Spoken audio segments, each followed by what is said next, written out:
hello. What's up tonight, everyone? Welcome. How's it going? Tracy King, good to see ya.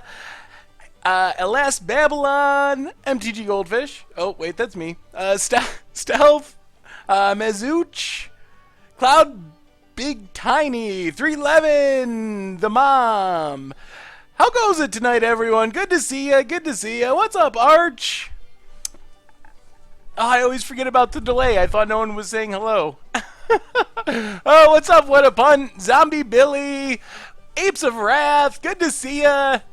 I'm excited to actually try out this deck. I'm usually losing to Tron, well, except today on Against the Odds. So you gotta tell me, was the Against the Odds match against Tron as good as I made it sound? I was so happy. That was the match, the one with the double commandeer.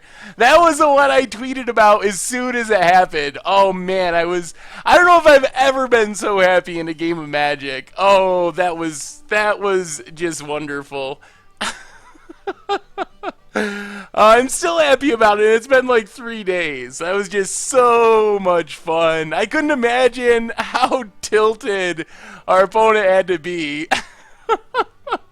Oh man! Oh, I know I would have been so frustrated if I was on the other side of the table. What's up, DJ Smith? Welcome to the Fishbowl, and thank you for your subscription. Big scoops cheer to our new subscriber, and another one, Unfit Parrot. Welcome you as well to the Fishbowl. Thank you for the support. Big scoops cheer for our new subscriber. Is there any worry about playing All Is Dust main? I've been playing Eldrazi Tron for a while, and if you face Tron, it's a dead card. I play two in my board. So this, hey, what's up, Richard?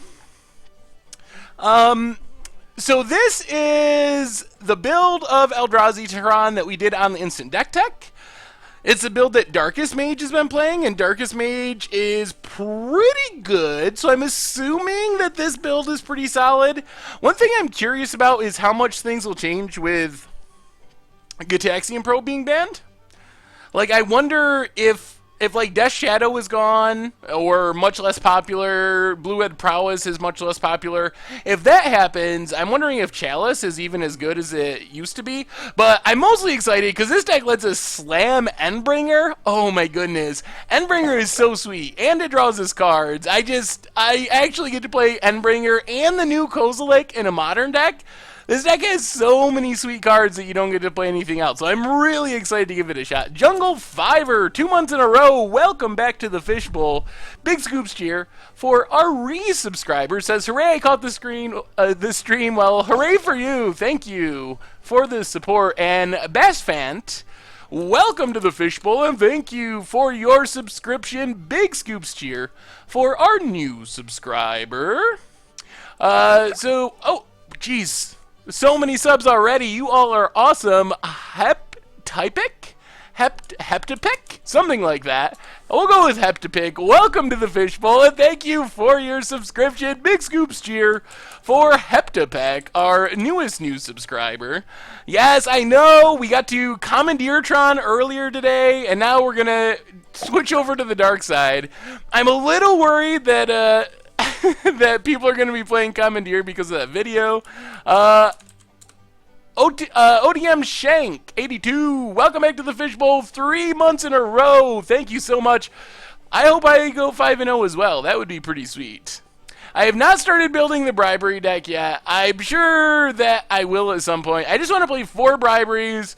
I'll probably run into burn and have to bribery goblin guides for the entire league, but I want to play just 4 briberies, 4 commandeers, and just get people. I'm sure our record will be horrible. What we really should do is just play, like, all the most hateful cards.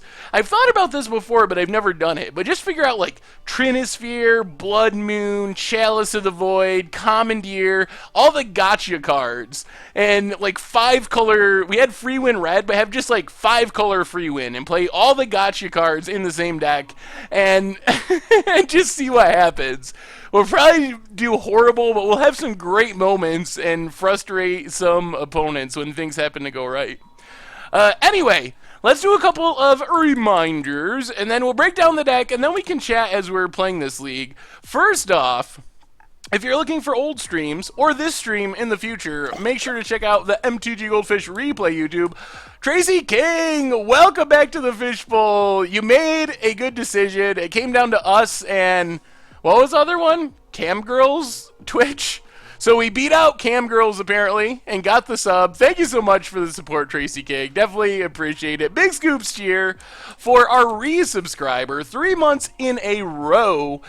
So check out the replay YouTube. Of course, the normal YouTube. If you happen to miss against the odds, at least just watch the first match. It doesn't even take that long. They're so edited. You can watch the first match in like probably 5 minutes. And the first match against Tron is one of my favorite matches of Magic I've ever played. It was just so much fun. And we also have a new playmat. Let me drag this over here so you can see it. New playmat in the merch store. So if you're looking for another way to support the site, we got deck boxes and t-shirts and playmats, and our new playmat, the Fishcestral Recall. I forget what Richard named it. Ancestral Fish, okay. I kind of like Fishcestral Recall. I don't know, something like that. But pretty good one. Goes along with our vintage series. So if you want the sweet Scoops Ancestral Recall looking playmat, definitely check that out in the merch store. We need a Momir stream to shorten the list. Momir is super popular, Tracy King. We did 2 matches of Momir last stream, which is kind of rare. So we have been plowing our way through the list, but usually as soon as someone gets their match done and is off the list, they just jump right back in at the bottom of the list. So it just keeps going. The list never actually gets any shorter. Scoopcestral Recall. Yes, that's it. So the deck we're playing tonight is for Modern, and this is Eldrazi Tron. If you saw the deck tech earlier today, this is exactly the list from the deck tech. And pretty much, we're like sort of a Tron deck, but we're not heavily Tron. If you see the like red-green or black-green Tron list, they're playing a ton of chromatic spheres and chromatic stars and just trying to goldfish into Tron.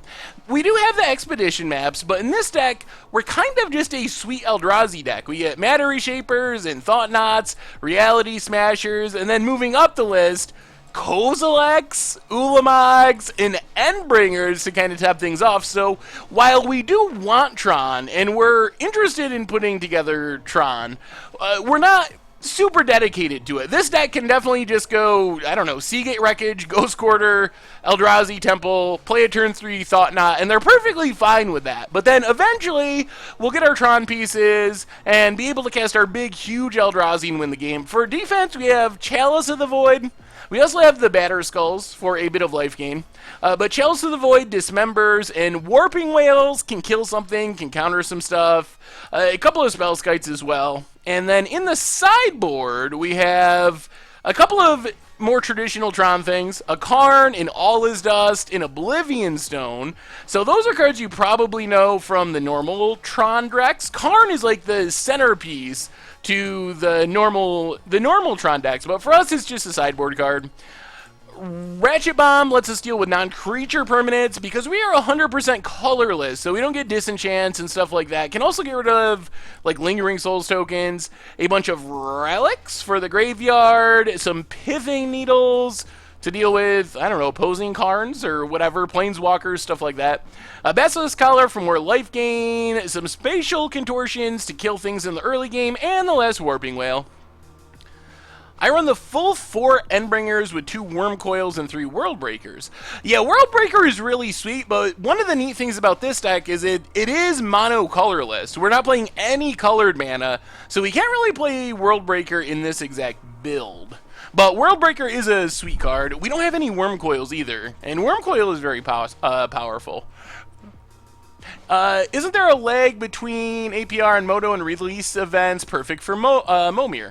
So what is, I gotta look at this. The schedule, so We are at the 12th right now. Oh yeah, I gotta mention this again. I mentioned it on Tuesday, but I am going to be on vacation next week. So while I'm getting some of the stuff for the YouTube channel recorded ahead of time, so we'll still have like Against the Odds and stuff like that, the main series, there won't be any streams next week because I will actually be on vacation. So keep that in mind, but then we'll be back the following week on our regularly scheduled schedule. I probably could have phrased that better, but you know what I mean. Tuesdays and Thursdays the following week.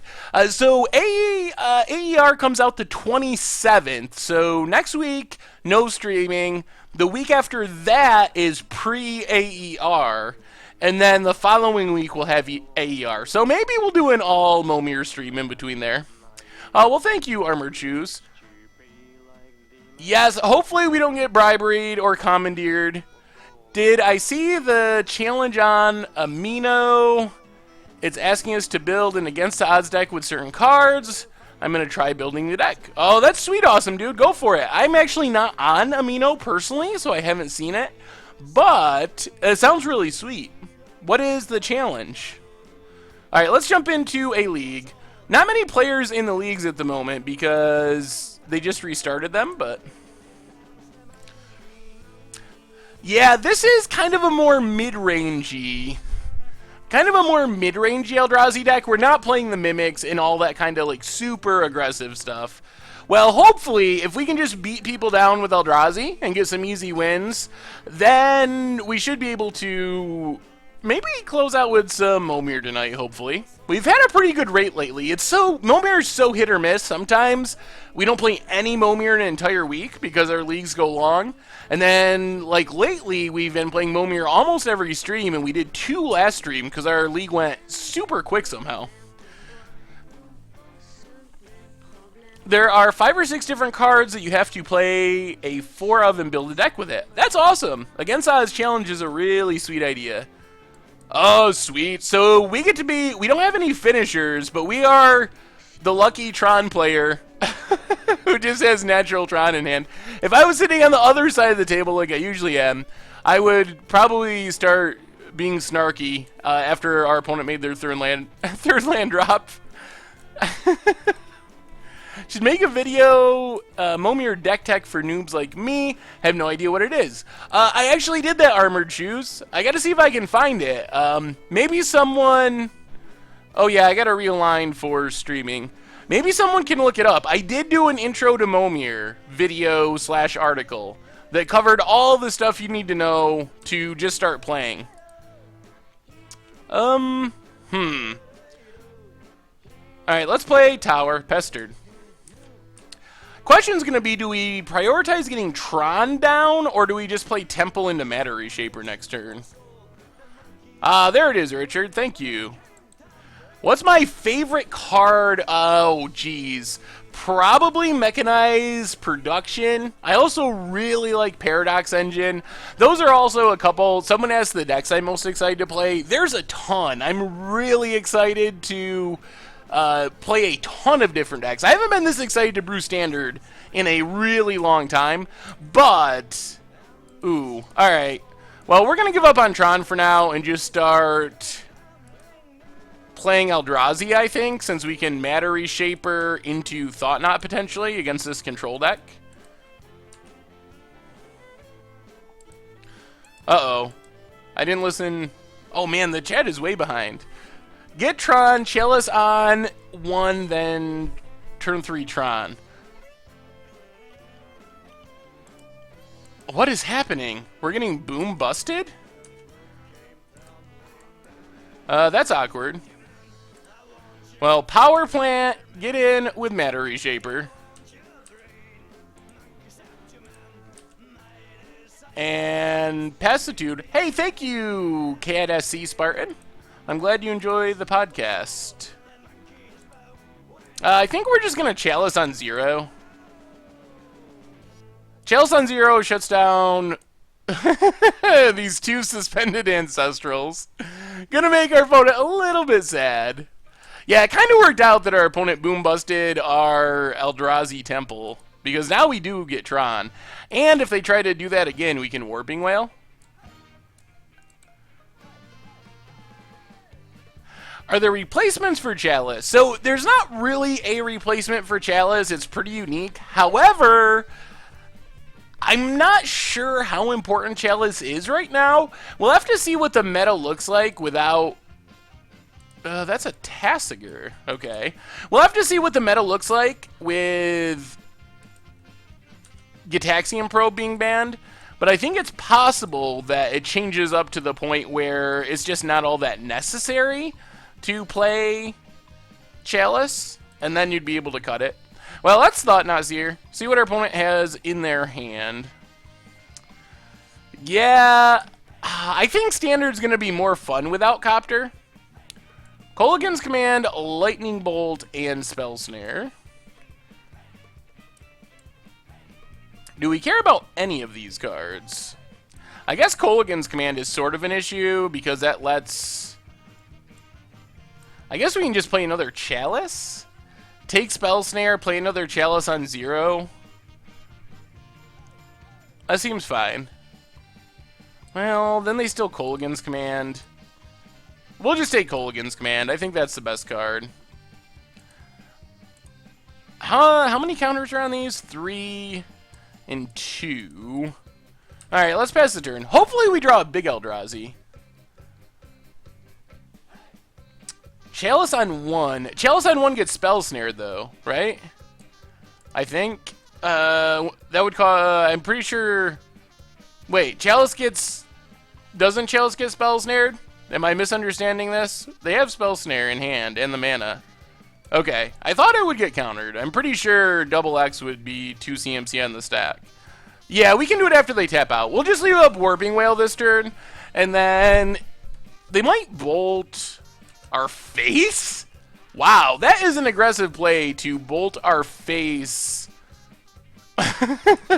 from 20. I'm a little surprised that our opponent decided to do that. Really? Our opponent... What is our opponent's deck? Alright, they're going to kill our Thought Nazir, draw another card. Oh, thank you, SNE, playing MTG. I had a lot of fun playing this week's Against Odds, too. I don't think you can overpay. So we could play Chalice on 1 now if we wanted to. Opponent gets in, we're down to 13. Let's draw something big.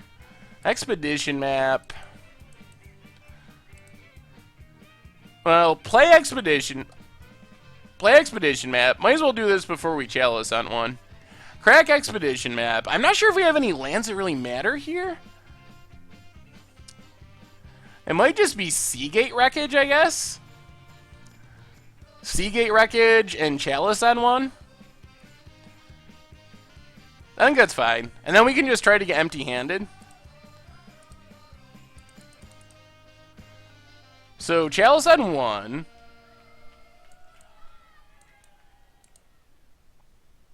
Play Power Plant.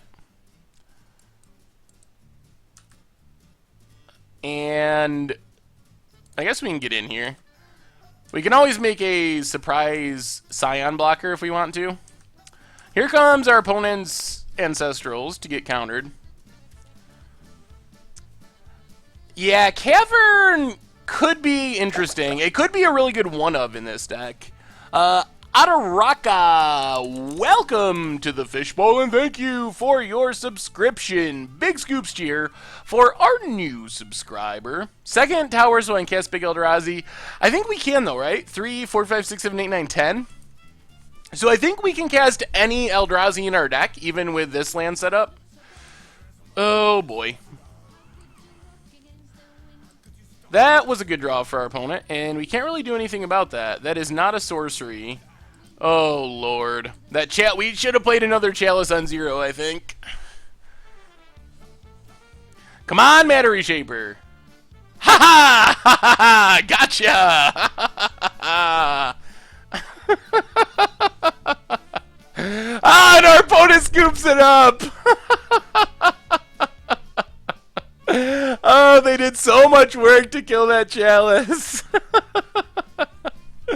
Oh, sweet. Well, off to a good start.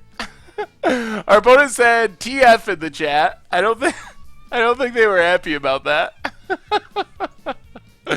Oh, well, Chalice confirmed good in that matchup. So how do we sideboard against this deck? I've seen Ted Stevens and Corbin Hostler play this deck, and Cavern is pretty good. Okay, yeah, it probably is a good one-of to search up with Expedition Map. We could counter it with Whale anyway, but still pretty sweet to to just hit another Chalice. Yeah, Karn's probably good in this matchup. I like turn 3 cards.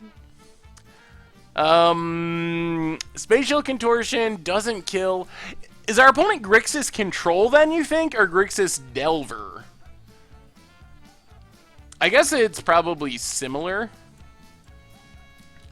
So these are cards I like. Relics, the other Warping Whale makes sense, and Karn. We can probably go down All Is Dust, does not seem very good. Chalice was actually very good that game. I do like that. What do we not want is probably a bigger question. What do we actually cut in this matchup? So, okay, this is Control. So if we're playing against... Yeah, I guess the Stone Rain thing makes us think it's probably Control. Yeah, that's a good point. I guess this is just for some life gain, I'm assuming, and aggressive matchups. Stick it on a Reality Smasher or something and go to town. Warping Whale, though, can get like a Boom Bust, which is actually a pretty big game. Maybe we don't need another one, though.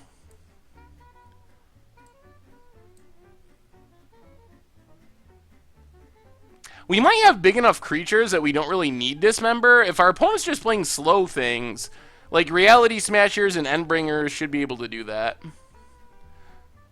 I think we want to leave in some Warping Whales just to deal with... Oh, that's a good point, too.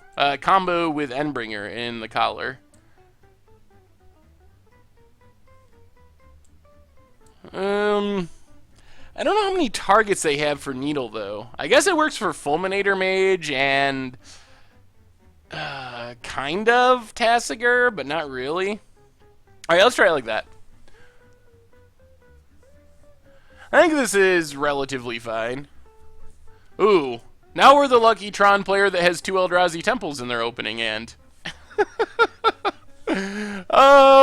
Man, it kind of feels good to be on this side of the Tron match. I usually get so upset when... when our opponent has double... when our opponent has double Temple. But now, when we're doing it, it's actually pretty sweet.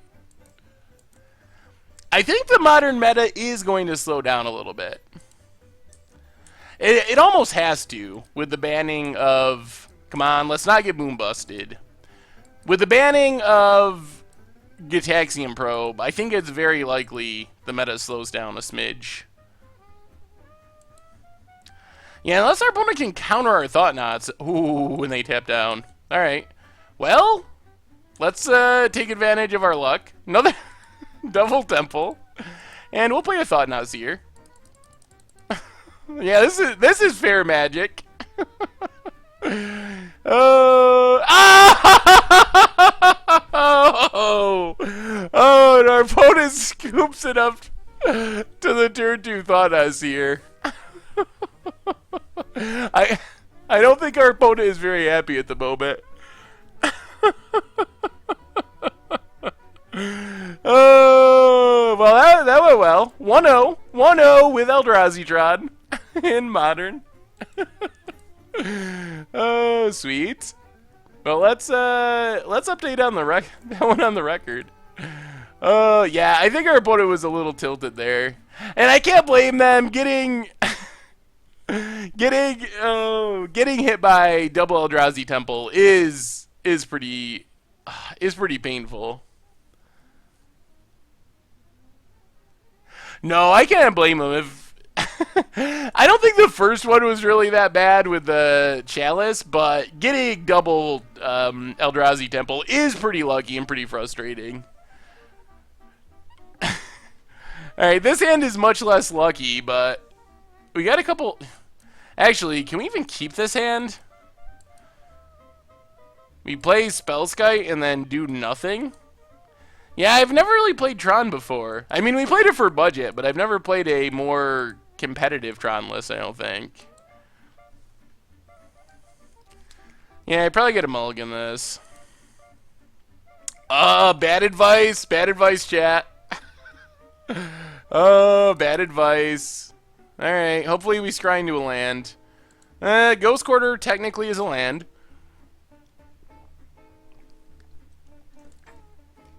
This isn't bad for a Multi-5. Because we can... Oh, no.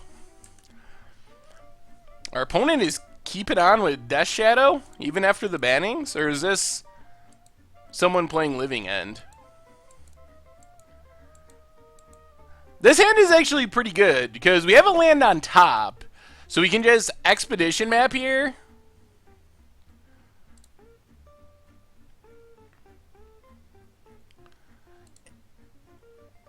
And let's pass. Do you think... How confident are you this is Living End? If this is Living End, then we just Chalice on 0. Probe is banned on Modo now. It started today, actually, on Magic Online. Or yesterday, after downtime. What's up, Skullfan? If it's Death Shadow, I would... Yeah, we can wait. Alright. We'll just pass. Sean Canada, welcome to the Fishbowl, thank you for your subscription. Big scoops cheer for our new subscriber. Well, the jig is up. We know what our opponent's doing now. They are most definitely Living End. So Chalice on 0 should be pretty solid. Yeah, I think Death Shadow is pretty close to unplayable without Probe. So let's Ghost Quarter. Let's Chalice on 0. Scooping? No scoop this time. Yeah, Magic links are perfectly acceptable. So if you want to link your Tron deck or colorless Eldrazi deck, by all means. Going well, no such luck here. How are you tonight? Yeah, it's the long con from Death Shadow. They're actually Death Shadow, they're just playing all these cyclers, so to make us play Chalice on 1. next level Death Shadow, I think it's called. Oh, there's a stomping ground for our opponent. Well, let's just crack this. We're nowhere near putting together Tron, so we're just going to get an Eldrazi Temple here. Lucky foil Eldrazi Temple. Oh, there's a Kozilek. Well, Kozilek's a long ways away, but let's Thought Knot. Get a peek at our opponent's hand. Are they going to Beast Within? Yeah, Beast Within our Chalice. Oh, come on, not 2 Cascade spells. Alright, only 1 Cascade spell. So take Violent Outburst and pass the turn. Now we just hope our opponent doesn't... It is a seductive Eldrazi Temple. So now we just hope our opponent doesn't draw a Cascade spell and we should be good.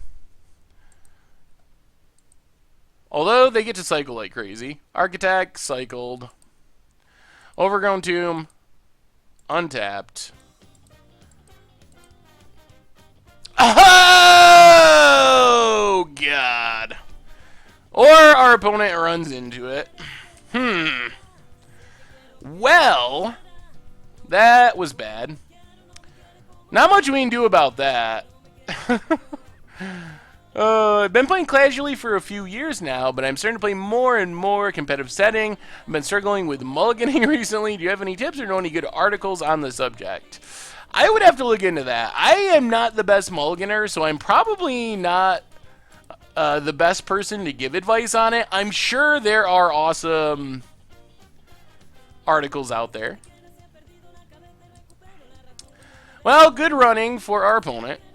We get a Ghost Quarter. Play Ghost Quarter. I don't think we can survive, but play Thought Knot Seer. We might as well.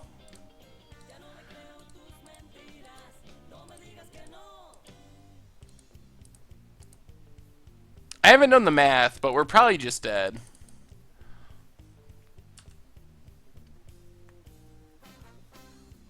I guess we take the fairy. Pass the turn.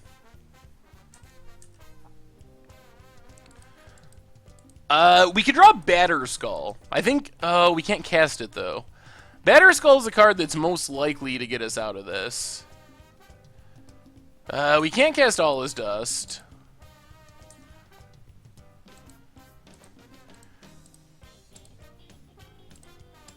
I don't think there's a card that saves us here, really.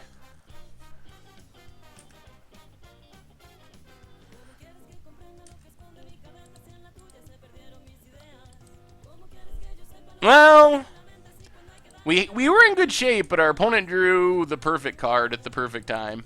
Little unfortunate that right after we took our opponent's perfect card, they drew another one, but it happens. Our turn to get a little unlucky.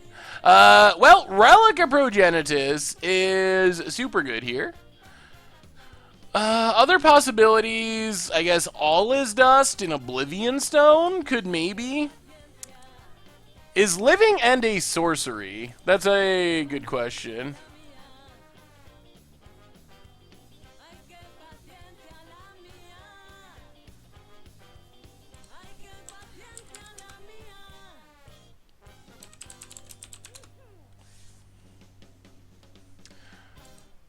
It is a sorcery. So, I guess we can bring in another Warping Whale. Ratchet Bomb seems so slow. Dismember, I don't think we want to just fight individual creatures. That doesn't seem very wise. Instead, we'll fight the graveyard. We have Chalice on 0. We can have the Wraths. I don't even know if the Wraths are a good idea. Going up extra Wraths. It might not really be worth it. Yeah, probably have to do Living End at some point. That's another deck we've never really played. Yeah, we'll go down Spellskite. You can't Needle Suspend cards, unfortunately. I mean, I think you could name them, but it wouldn't do anything. Something like this might be the right setup.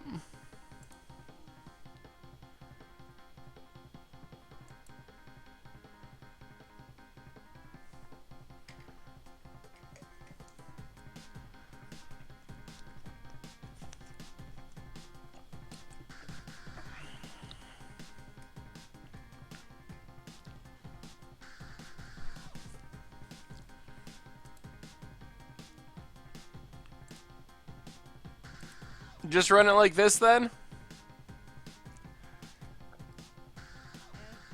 Yeah, this is fine. Oh, not in fact. Anything but in fact.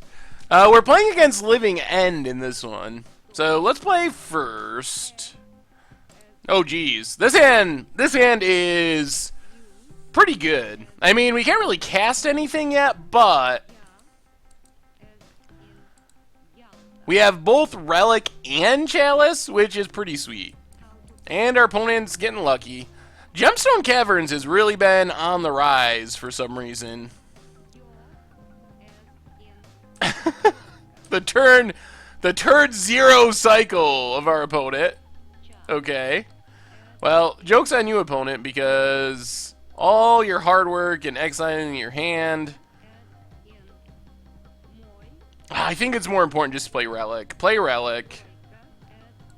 Exile opponent's first creature. Play Chalice on 0. Thank you for the host, Steven. And pass the turn. Hopefully we will not Pithing Needle any Pithing Needles today. That's one of the goals of this stream. So Ghost Quarter and Expedition Map. Pass the turn. I don't know how to do the sub-comment thing either, actually. Yeah, this hand is very good against Living End. Little annoying we had to play off curve with our Expedition Map, but I think it's worth it. Might as well keep exiling while we can.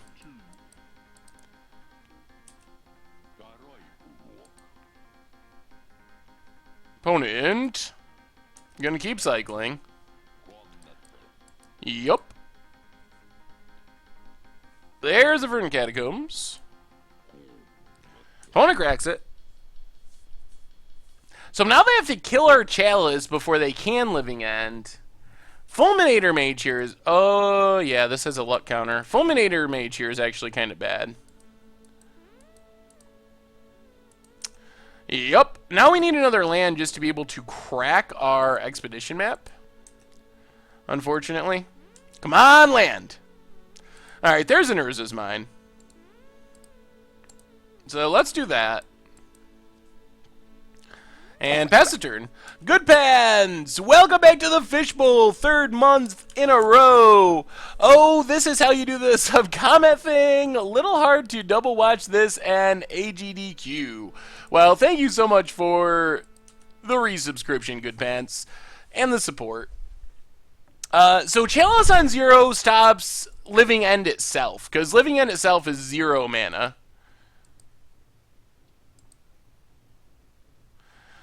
Oh, opponent, you and your endless Fulminator Mages. Well, let's crack our expedition map. Stifle off Gemstone Caverns. Get in Eldrazi Temple. And pass the turn. Play Eldrazi Temple. Exile one of the things from opponent's graveyard. Do I have the turn 2 modern deck I made? The list on YouTube isn't correct because no burning trees. Ooh. Huh. Yes.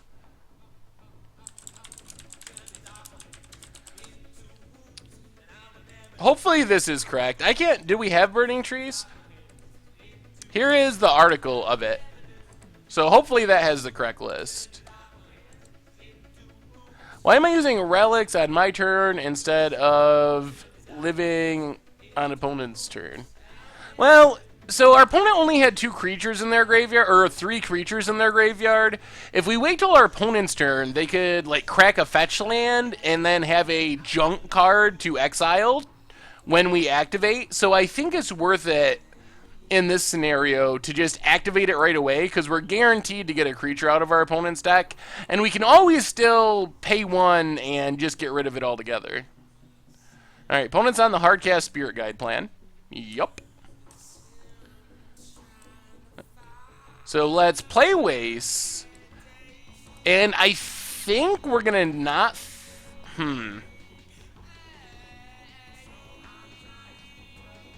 I think it's safest to just wait. So how could we lose if we play Thought Knot? Our opponent has double Cascade Spell, Beast Within on Chalice. Actually, we're probably safe to cast this. I don't think there's any way they can... And what are they getting back? 1 Monstrous Carabid? Alright. I think we're safe to cast it. Hey, welcome, The Last Spartan. Always good to have new people. Thank you for hanging out. Ooh, they do have double Cascade spells. Well, we'll take a Demonic Dread and pass the turn. But they don't have enough mana, so even if they draw a Beast Within for Chalice, they don't have the mana to immediately Cascade. Just kidding. They do. Oh, no! Oh, my goodness, and we're going to lose because of it. Wow. Pawnee Express, welcome to the Fishbowl. Thank you for your subscription. Big scoops cheer for our new subscriber. Well, that is why you always leave up mana.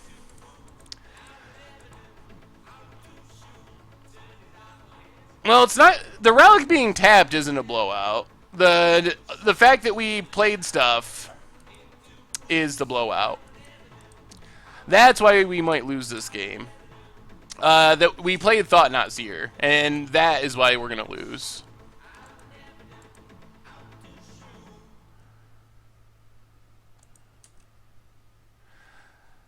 Yeah, I mean, I guess I should have played it. We were pretty pretty safe shape there, though.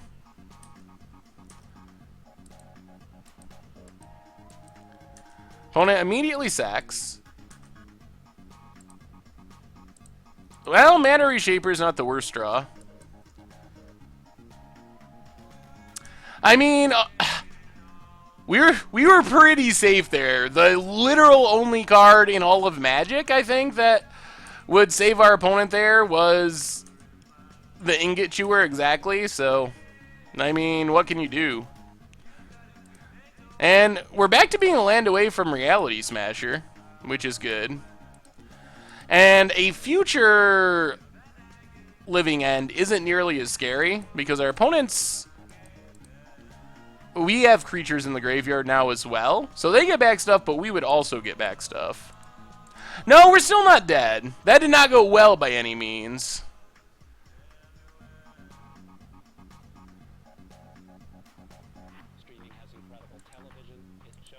Well, what did our... Oh, they just suspend a Living End. Okay. Well, hopefully we just draw a land. That's not a land. Well, pass the turn. Living End ticking down.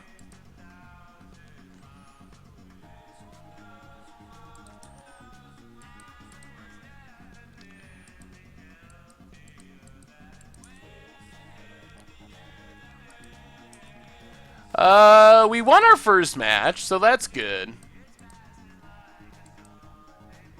Cycles. Alright, cycles. We really need to draw a land here. Plays a land. Ulamog, our other huge uncastable Eldrazi. So now we're probably going to lose. Well, the thing is, now we can't let our opponent resolve this Living End, which is coming down next turn. Or we lose to that.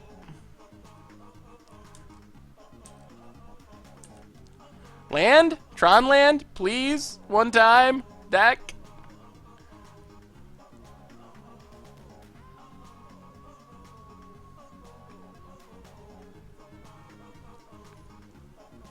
Opponent has a Beast Within. Oh, man. Our opponent is drawing pretty well.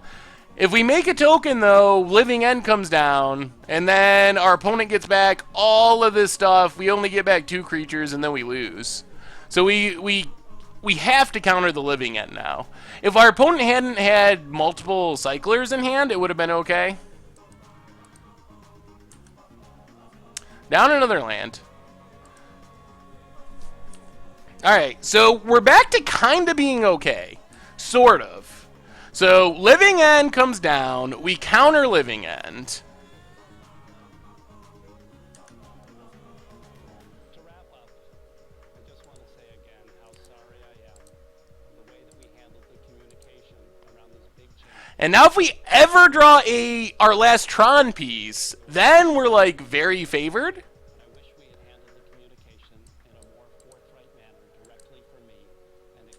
Oh my goodness! Oh, this is getting unreal. Now we gotta peel Urza's Mine off the top. Eldrazi Temple, and that's the game. Alright. Well...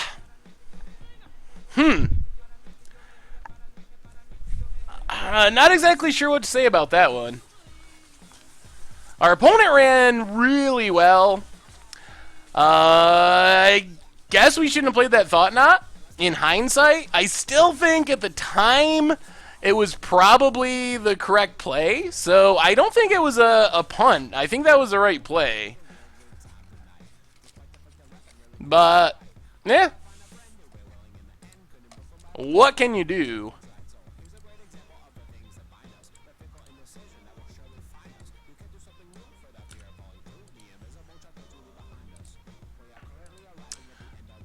I don't know. I think so. Our opponent had 3 cards in hand. There's not really a combination of cards that that we could see with Thought Knot Seer that Thought Knot Seer wouldn't be able to deal with. All right, this hand's reasonable. I really like Paradox Engine and Ether Revolt. Also, mechanized production seems pretty sweet. There's a lot of sweet seeming cards in Ether Revolt. Chalice is good in some matchups. I like the Sun and Moon deck. I like Blood Moon decks. If you like that style of deck, I think that's a pretty reasonable deck.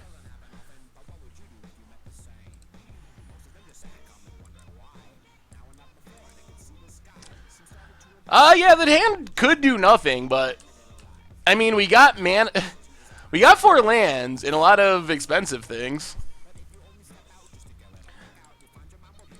Our deck doesn't have much early game stuff, so I don't think we can expect much more than that.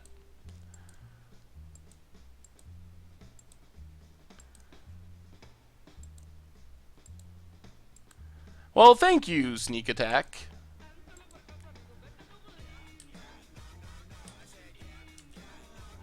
There really isn't a straight-up replacement for Gitaxian Probe. It'll mostly depend on the deck you're playing. Some decks, there's just nothing you can really do. Death Shadow, the Thing in the Ice decks, Blue-Red Prowess, Thing Ascension. Those decks get hit really hard. The problem with Mishra's Bobble as a replacement is most of those decks were already playing Bobble and Probe. I mean, the most literal replacement is Peak, but then you always got to pay a mana and you got to be in blue. So I think maybe there's some decks where you can substitute Peak, but not all decks. Come on, Tronland. I saw a video the other day from Rogue Deck Builder. He mentioned that there was some beef with you or something. He didn't explain what's up with that. I don't think there's any beef with Rogue Deck Builder. We were going to do a video together a long time ago. Well, I don't know, a few months ago. And it ended up falling through, and that was that. But I like Rogue Deck Builder. I don't have I'm not aware of any beef that we have. Matter Reshaper is a pretty good draw here. So let's play Waste and play a Matter Reshaper. And pass the turn. So Matter Reshaper lets us block one of these creatures and maybe gets us land, hopefully. If we can get down Batterskull, I'll feel fairly good about where we're at. Hopefully our opponent doesn't have Goreclan Rampager. That would be pretty bad. Replacement is surgical, free, and you get to see their hand. Technically, that is kind of true. Oh my goodness. Opponent has all the 1-drops in the world. Oh my goodness. Oh, so many 1-drops. Oh, I'd love to find this last Tron land. That would be sweet. If they have like a mutagenic growth, I'm going to cry. Oh, it's a Dismember on top. Oh, that is super bad. Gabarito, 3 months in a row. Welcome back to the Fishbowl. Big Scoops here for our new subscriber. Says, hey Seth, what do you think is the best color combination for Aetherflux and Standard? Love the stream. I would probably go with... What are we taking out? 2, 3, 4, 5, 6, 7, 8?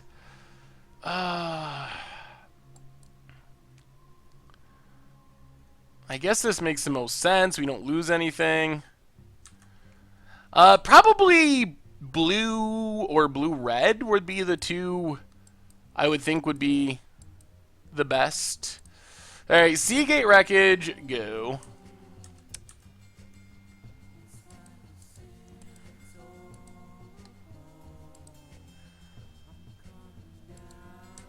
Opponent. Come on, give us a land, deck. Give us a land.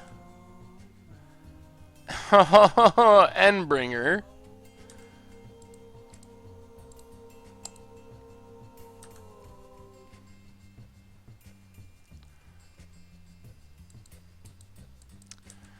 So, Matter Reshaper dies. We get an Endbringer in hand. If we don't draw a land here, we're just straight up dead.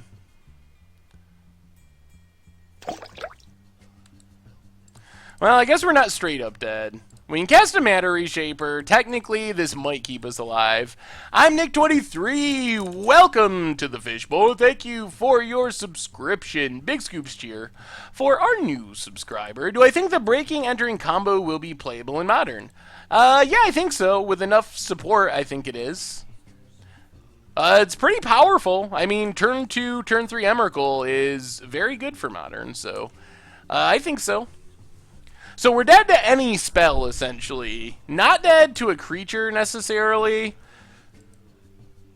But any burn spell, and we're dead. Problem now is, we're dead to a burn spell next turn, too. Finally got a land. Urza's mine. And there's another land. I wish that had happened a bit earlier. Block, block. Drop to a very low life total. Matter Reshaper dies. We get an Ulamog. I'm not Mediterranean, and the name, it's kind of a long story, but we made a command for it.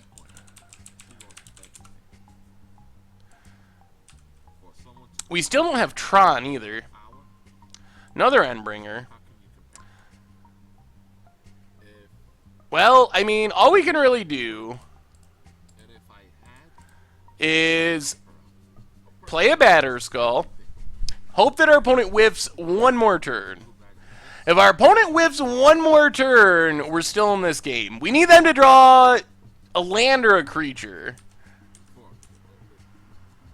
Big question, going for a creepy art deck, what art should I use, the M12 version or Kamigawa version? Of what card? Oh, no! Oh! Well, off the top, there's a bird spell. Oh, we stayed alive for a long time while we were being stuck on lands. Ah, that was pretty unfortunate. If we just played Batter Skull in a timely manner, we would have very easily won that match. Or that game. I don't even... See, the thing is, like, that was just a really weird draw. Bringing in Ratchet Bombs, I don't even know if that's really that good. Like, it's okay, but our opponent has 12 creatures in their deck, most likely, and they drew, like, 9 of them. So it's just as likely this game that we bring in... Ratchet Bombs, and then we just lose to burn spells. Warping Whale doesn't... I mean, I guess it maybe kills... It maybe kills a Swift Spear if our opponent doesn't pump. It doesn't kill much of anything. You can use some of the expertise cycles to cast Breaking Entering really early and try to get a Emrakul or a Grizzlebrand or something. Might be something like this. I mean, we have some good options. Chalice on 1 is very good against this deck. Close to game over. All His Dust isn't very good. I guess we can leave in a Warping Whale over an All His Dust.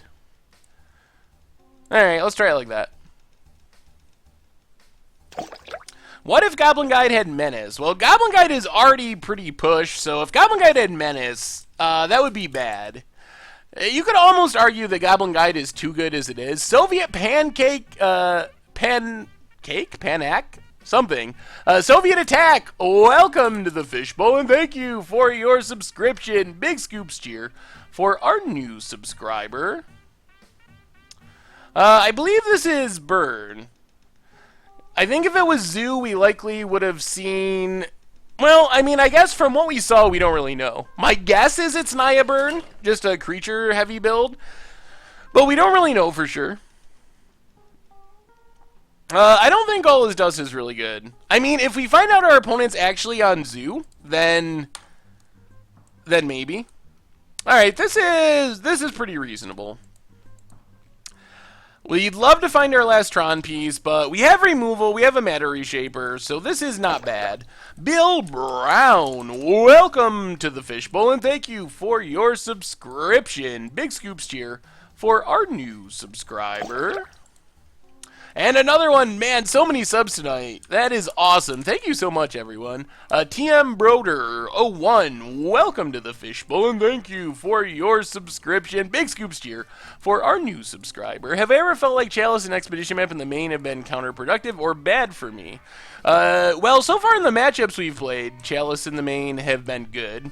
I am definitely curious to see what the meta looks like with Probe being banned, if Death Shadow and Blue-Red Prowess and Infect are not as popular as they were before. Then I think Chalice gets a little worse. I think that Expedition Map is probably necessary in this build because we don't have a lot of early game plays.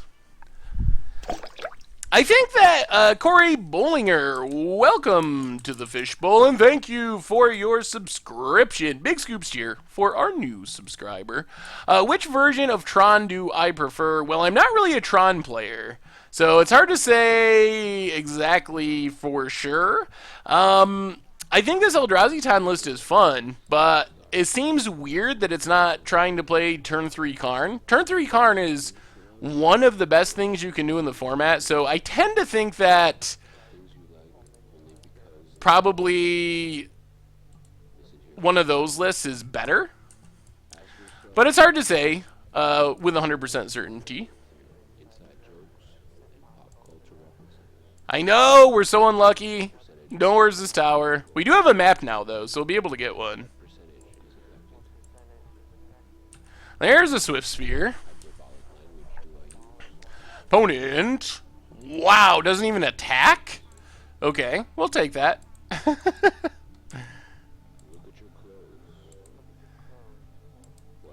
We have a little bit of draw-ish. But actually, so I was trying to figure out what to stream tonight, and someone wrote me a really nice email saying that they really wanted to see Eldrazi Tron, and they don't usually get to catch the stream because of work or something, but they're going to be able to catch the stream tonight, so that was the tiebreaker. I figured we'd play Eldrazi Tron at some point, but I wasn't sure exactly when. But after getting that email, I was like, alright, we'll just do Eldrazi Tron tonight, because I am really interested in playing it. That had to be a misclick on our opponent's part as far as not attacking. Alright, opponent bolts. Can we kill this? Kill this, 2-5. Yeah, that's fine.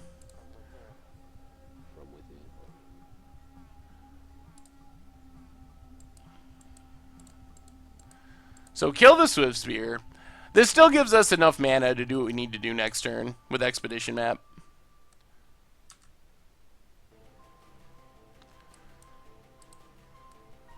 Ooh, there's Reality Smasher. Well, that's what we're going to do. Crack map, get the tower, play the tower, and yeah. Feel like we're pretty far ahead now. Reality Smasher is pretty good. Jay Zoller, you and your Infect deck.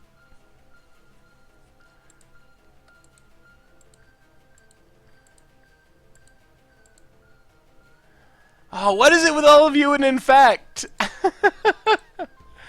Should play Mono Red Burn in Legacies and play 4 or 5 leagues during one stream. The games didn't go as fast as I thought they would with that deck. I mean, some of them went fairly fast, but they weren't just like all super fast. Alright, opponent's gonna path our Reality Smasher. I would like to at least know before we go into game 3 if this is Zoo or Burn. I'm still leaning towards Burn, but opponent passes. We draw. We haven't got to cast an Endbringer yet either, which is a little saddening. Warping Whale. Well, I wonder if our opponent just scoops to this. Thought Not Seer.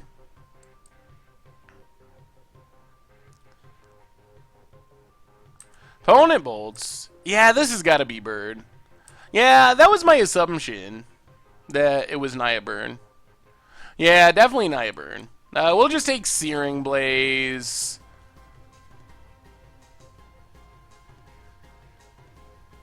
Play Expedition Map.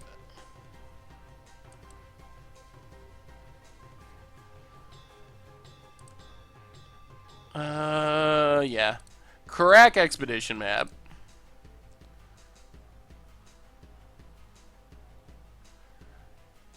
Get a Seagate wreckage. Play that. And play Matter Reshaper. Pass the turn. Yeah, the creatures, really. Like, the first game we saw all creatures, and while those creatures could be played by Zoo, if I see Goblin Guide, Swiftspear, and Nicodle, I'm going to assume that that's a burn deck before I assume it's Zoo. Mostly because burn is so much more popular than Zoo, but it could really be either based on what we saw. What's my favorite Ravnica guild? Ooh, probably Dimir or Azorius. One of those. Blue something, blue white, Esper-ish, somewhere in that area. Will I do Sun Titan Control for Much Brew? Probably at some point. I really like Sun Titan decks, so it wouldn't take much to get me to do it. What's your favorite Ravnica guild? That's a good question.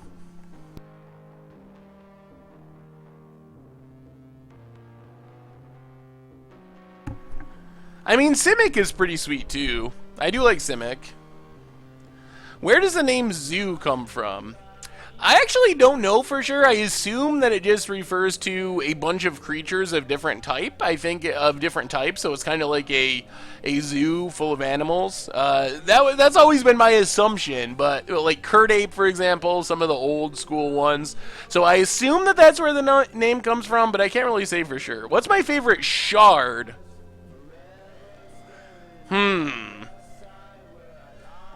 That one's harder, actually.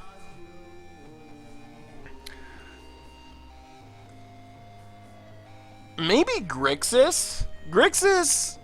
All the shards were actually pretty sweet. I like the artifact aspect of Esper, but I think probably Grixis overall. What's up, Bacon Dragon? How goes it tonight?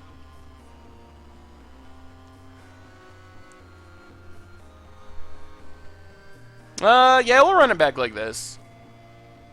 I do like Esper. Bant is pretty sweet. Rock's Warmonk. I do like Rock's Warmonk a lot.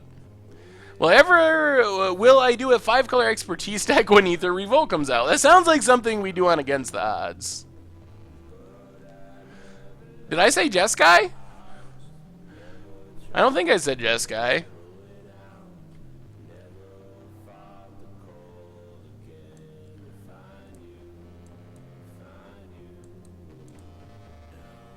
Man, this hand is so bad.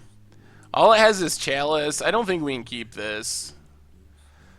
Oh, we have plenty of mana. We just can't do anything with it, and our opponent's deck is aggressive. Chalice is so... Oh, it's so close. I almost want to keep it just because of Chalice.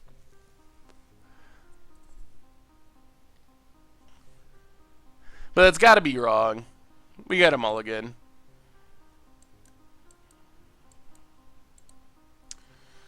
Okay, this is sort of better. If we were on the play, I would have kept it. Being on the draw, I don't think Chalice is fast enough. So that was why I mulliganed. If we're on the play, our opponent might get down 1/1-drop, but then we can Chalice. On the draw, though, our opponent can most likely have 3 1-drops down before we Chalice, and that's just that's not good enough with that hand. Sure, definitely suggest a deck for an instant deck tech. Usually try to do decks that have some bit of tournament success, but I'm open to anything, and definitely down for hearing it. Looking to get into Modern, do you think most of my Modern budget magics are still viable? Specifically, Trading Post Tron, Evoke Control, and Fairies. Out of that list, Evoke Control is probably the least competitive. Fairies is probably the most competitive, and Trading Post Tron is really fun, and you can upgrade it as it goes along, and it's kind of in the middle as far as how competitive. So I think that's my my take on those decks. Opponent leads on. Suspended Riftbolt. Okay. Not the most threatening start. Come on, not Endbringer that we just mulled to the bottom. Well, Eldrazi Temple, just in case we draw another one. Restore Balance is still pretty powerful. I think that the deck could probably be updated to some extent. It's been a while since we played it, but I think it would still work as it is, and it's just a really powerful card. Whoa, Worth is leaving Wizards? No! As much as I like to blame Worth for things, I don't want to see him leave. Then who am I going to blame?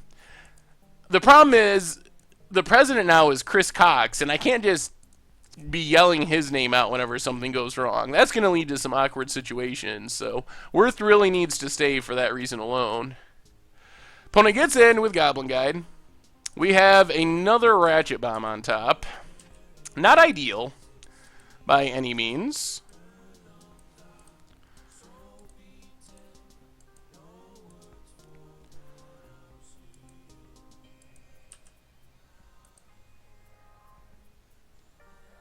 Alright. I guess we just play Ratchet Bomb. Pass the turn. Yeah. 16 years. Today was my last day at Wizards? Oh, no. No, not Worth. Oh.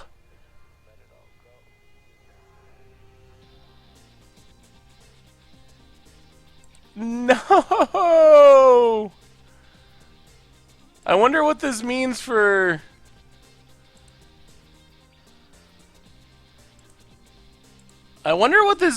Magic Online. We're 1-1 right now, and 1-1 in this match.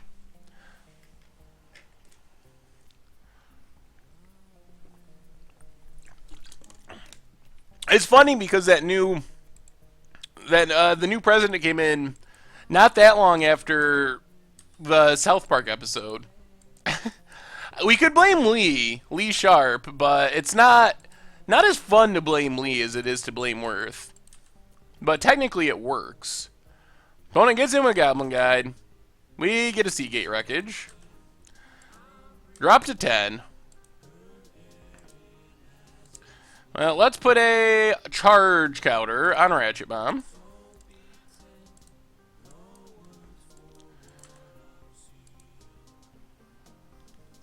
Wouldn't mind finding some life gain. Urza's mine.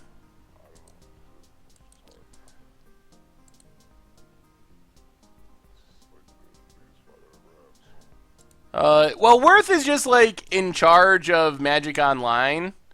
So it's kind of traditional to blame him when you run bad or anything like that.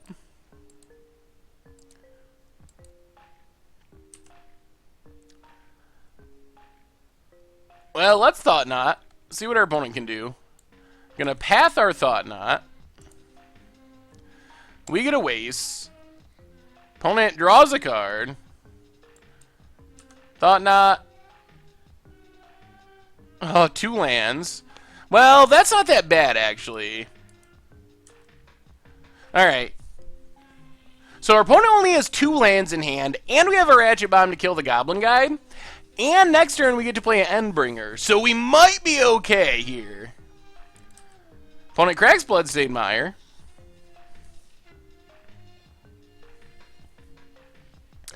Humble Tales. I hope not. I think they will have a new and improved some sort of Magic Online. Hopefully they do it in a way that kind of respects the value of people's collection. I'm all for, in the long term, having a Magic Online that's cheaper to play and all that stuff. Also prettier and all whatever. But I really don't want to lose all the value of my collection either. That would be very disappointing. Well, we're going to have an Endbringer down. I wonder who's replacing Worth. And I wonder why we didn't hear anything about this beforehand. That's very out of the blue. Like, hey, today was my last day. See you, everyone. I hope that they didn't take our blaming of Worth seriously. Because I don't think Worth is... it's most of the stuff really isn't his fault. So hopefully we're not the reason he got fired. Or maybe he just left. I don't know. I'm just going by the tweet. Could I make a budget deck with Demonic Pact? Ooh, that would be challenging in Modern, but it could be possible. Opponent passes. We get a Matter Reshaper. So what does this do? 1 damage. Can't attack or block. Drawing a card costs 2. 1, 2, 3, 4, 5. Well, let's just smash some realities. Are we getting there? Play a Seagate Wreckage. Tag with both of our creatures.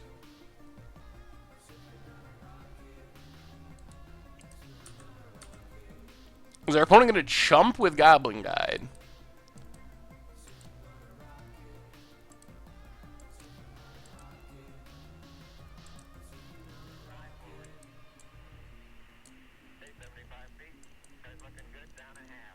That was a good draw. Are we going to lose because of that? Most likely. Oh my goodness. I have seen the Esper Transcendent list. It looks interesting. Man, how many times am I going to get blown out by Deflecting Palm? And a path?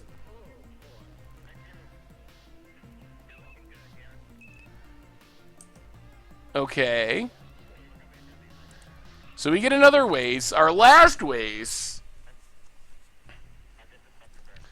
There's nothing we can do to stop this, right? Alright. We dropped to 5. Jeez. Well, at least our opponent's empty-handed. That's only slightly good news. Oh, life gain would be so nice. This is a fragile position. It's not over. It's not over.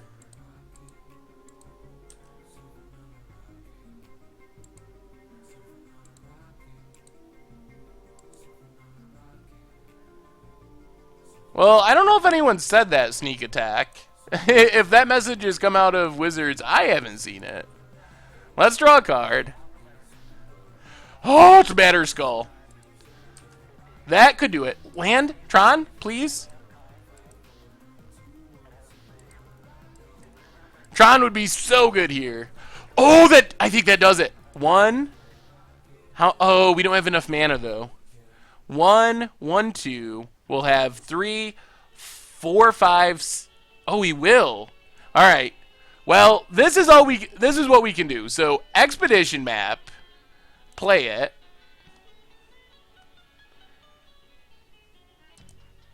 Crack Expedition Map. Search out our missing Tron piece. Urza's Tower. Play Urza's Tower. 5 mana. Play a Batter Skull. If our opponent top decked here, I'm just going to cry. Batter Skull resolves. 5 mana. Equip Batter Skull to Endbringer.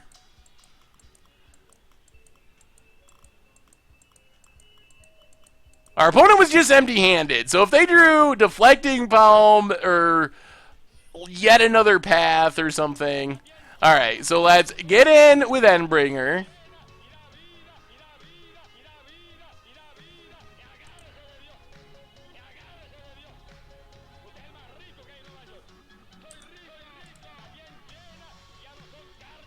Crack Ratchet Bomb. We don't want our opponent to be able to block and then kill their own Goblin Guide or something. Come on.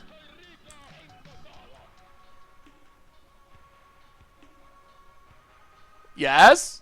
Nothing? Please?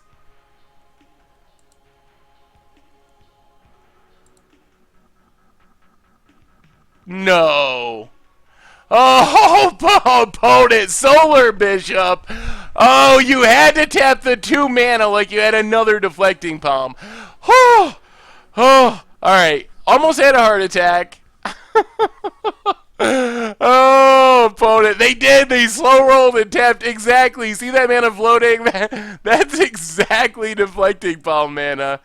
Oh, goodness. Okay. We survived. We survived. We survived. Alright. Up to 2-1, which means we are getting close to chest range. Getting close. We need 1 more win out of the next 2 gets us a chest, but hopefully we just win them both, and then we are, we're all set as far as chests go.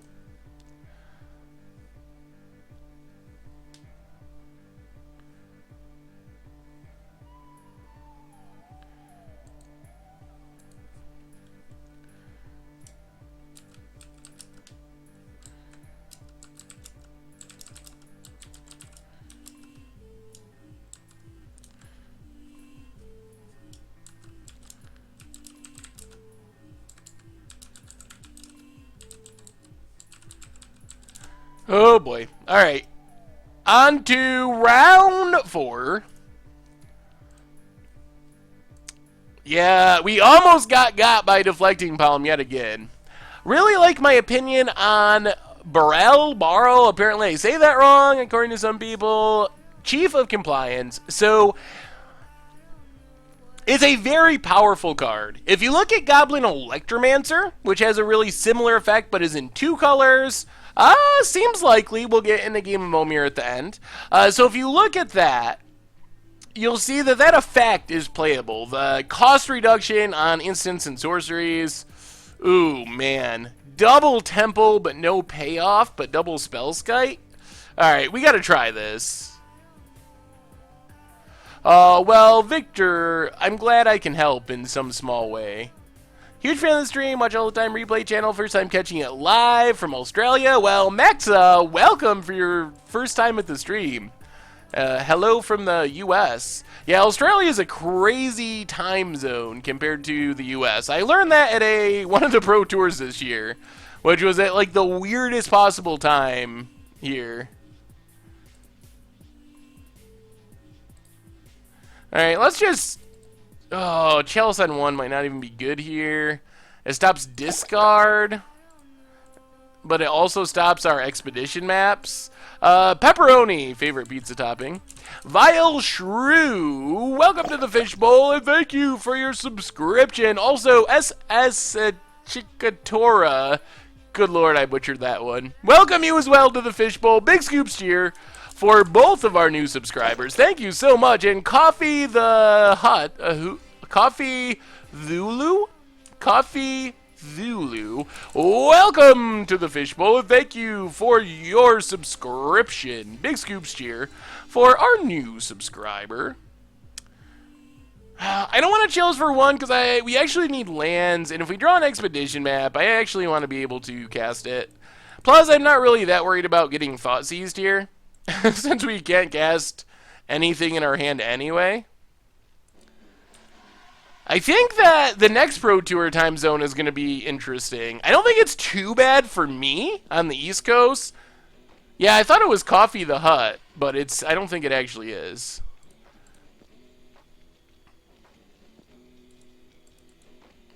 Now, let's just play another Spellskite. If we get hit by a 1 of Maelstrom Pulse, then... oh well. Alright, Abrupt Decay. The Han BTW, welcome to the Fishbowl, and thank you for your subscription. Big scoops here from our new subscriber. This deck is sweet. I've been having fun playing it. It's not, I don't really hate Tron. I don't like losing to Tron. Liliana, we can't do anything about it. Ooh, ticks up Liliana. Well... yeah, we'll discard Chalice. We could really use a creature. Or a land. That's a creature. Not a creature we can cast, though. Well, at least the Liliana Ultimate's not going to be very good. There's a Goyf. Alright, we gotta kill the Goyf now. Before more cards get discarded.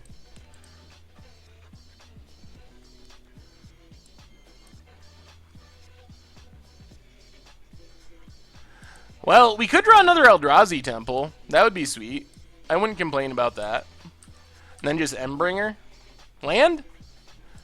Oh, man. Well, I guess this is fine. Thought not. If our opponent wants to give up their Liliana, they can. They might have to, because they don't have any creatures in hand. Yeah, Hangerback is very good against Liliana. What did our opponent draw? Oh, man. Off the top of the deck. What a draw for our opponent. Oh, that was pretty good. Pretty good. Sorry, Kozilek. Yeah, man. Deck, come on. Well, Expedition Map will get us a land in a few turns. That's sweet. The problem is this Liliana. Even if we get a land, we just lose our stuff to Liliana. Opponent bolts our face. Well, I guess we discard Batterskull. This is not going ideally.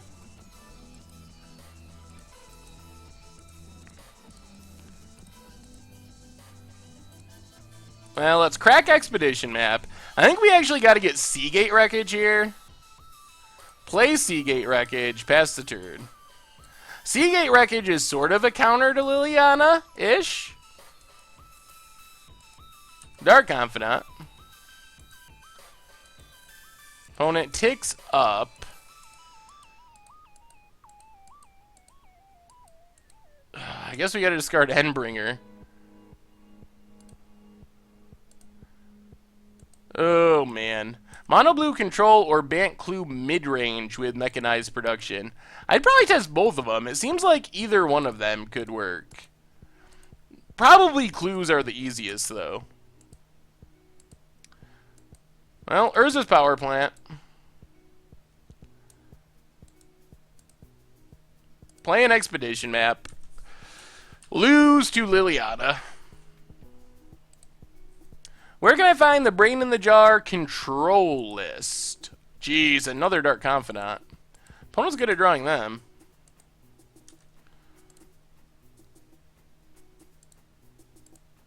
Well, let's crack Expedition Map.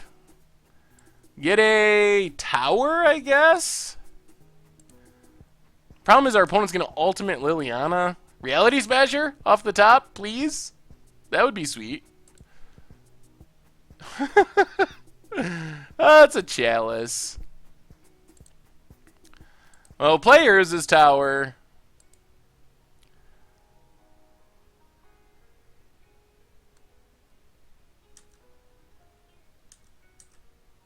Pass the turn. You're welcome, Thaddeus. Well, let's our opponent get off the Dark Confidant. Yeah, we're pretty dead here. I have a pretty good collection on Magic Online, but also have the ability to borrow cards on Magic Online. Opponent has another Liliana. Yeah. Well, this is the game. I don't think there's any coming back from here. Oh boy.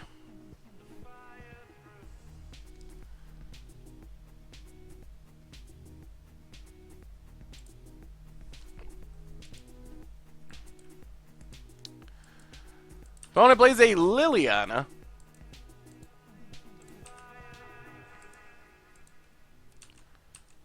And opponent gets in. Yeah, this is the end. We just ran so poorly. I don't think there's anything we can draw that changes this. I was hoping that by holding a card in hand, our opponent would tick up and try to keep Liliana around, and then ultimate the next turn. But our opponent drew another Liliana off Dark Confidant, so since that happened, they didn't really have any motivation because they still had a Liliana. So that was my thinking there. And I think it was reasonable. In a lot of situations, if our opponent had just hit like lands off Dark Confidant or whatever, they might have prioritized keeping Liliana around to make us, especially if they could make us discard a card in the process.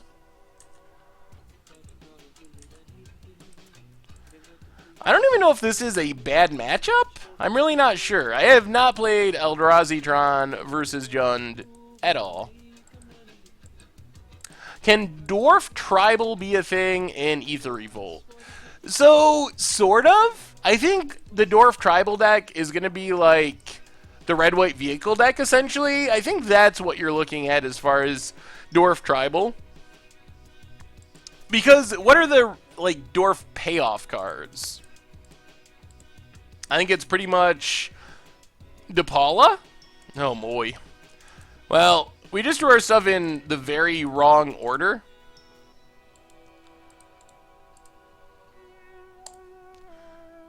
So, we drew no lands when we needed lands for like 5 turns, and then once we got lands, started drawing lands, we just couldn't stop.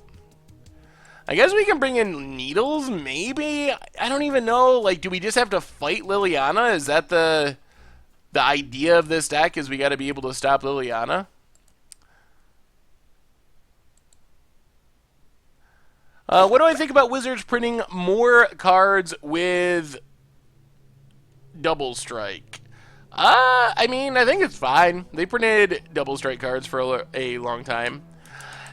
Aqua Alias, a quick alias, welcome to the Fishbowl, and thank you for your subscription. Big scoops cheer for our new subscriber. Thank you, thank you, thank you. I think we just go down Chalices in this matchup, maybe.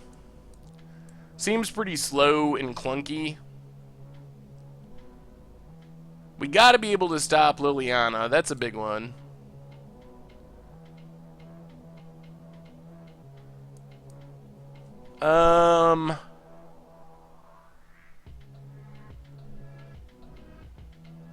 Yeah, I guess we can go down Spellskite.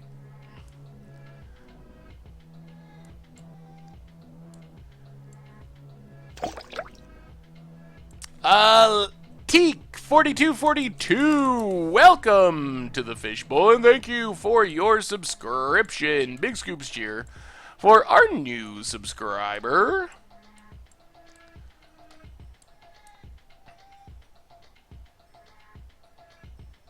Relic isn't even that good. I mean, it's okay. Yeah, we got Karn.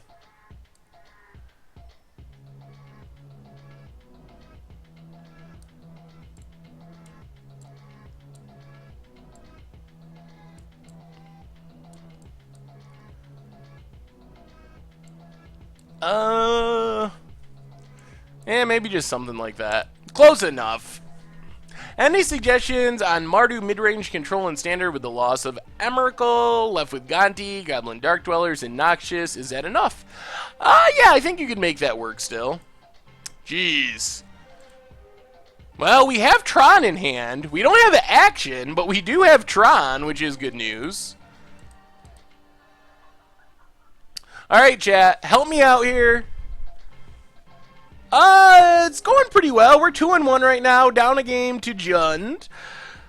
But, I mean, it's good in some matchups, not as great in other matchups. Actually, the one match we lost so far was pretty frustrating. Kind of a comedy of errors to some extent.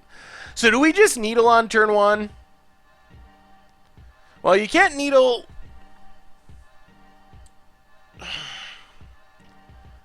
I don't think we Needle at fetch. It's either Lily or Fulminator Mage.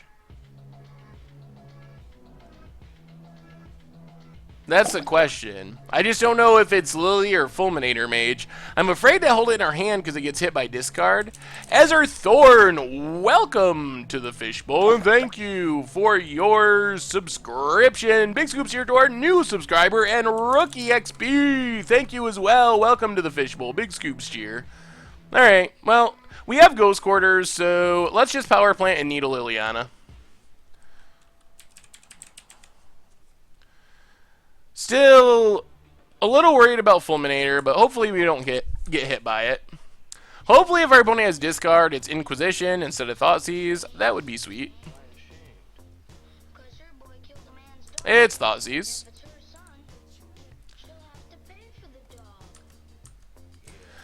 Well, if we get empty-handed, we can start drawing cards. There's a Relic. I guess Relic's not horrible. Can draw us a card at some point if we need it to. Pass the turn. Opponent has a Goyf. Well, we can kind of keep the Goyf under control with Relic right now. Well, we have Tron. Tron is assembled. Pass the turn. Come on, no Fulminators. Fulminator would be pretty bad. Well, there's the land. Do they have Fulminator? Alright, gets in for one. Yeah, we're up against Jund.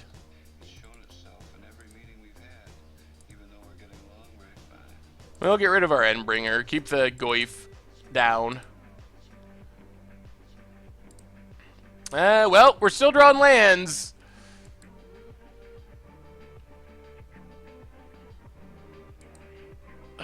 I don't think we really want to pop Relic here.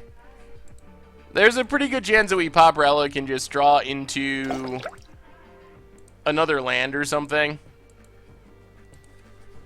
Welcome to the Fishbowl. The old folks hope, 3rd month in a row. Thanks for the decks, yo. Start playing Modern with Blue-Red Metallurgic. Blue-Red Metallurgic was a lot of fun. Well, thank you for your subscription. Definitely appreciate the support. Yeah, he could have saved a damage. So, this is what was going through my head there, and it was probably insane. Nolof, welcome to the Fishbowl. Thank you for your subscription. Big scoops cheer for our new subscriber. Alright, Maelstrom Pulse on our Needle.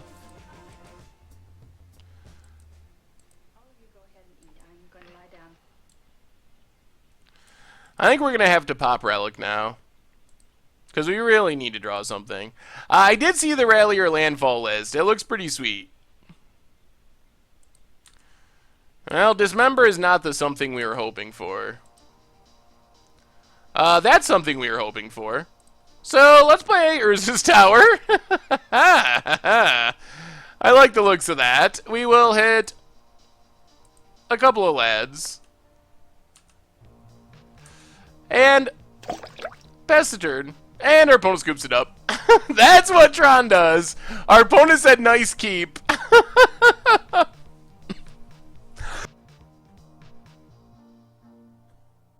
Ruckus11, welcome back to the Fishbowl, 3rd month in a row. Love swimming around this place. Well, definitely appreciate you swimming around. It goes well, Spiky Bob. How are you? Does our opponent have... Oh, yeah, I guess we could hit the 2 black sources. That's fair enough. Contortion doesn't kill Tarmogoyf, though. Do I think the single elimination Legacy Cube is worth it? So that's kind of a loaded question. Is it worth it? Like, you're going to make money off of it? Probably not, unless you're super insane at drafting Cube. The EV is not insane. On the other hand, it's a lot of fun. So if you treat it as entertainment, it's definitely worth it. Marty V. Buren, welcome to the Fishbowl, and thank you for your subscription. Big scoops cheer for our new subscriber. Ooh, Scourges and Relics in the main, that's pretty sweet. The Marbled Gargle, probably. Looks like we will likely have time to wrap things up tonight with a game of Momir.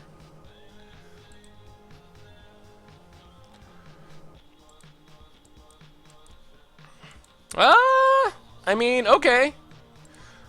See if we get wrecked by discard, but we got a reasonable-ish hand. Temple, turn 2 Matter Reshaper, that seems pretty good.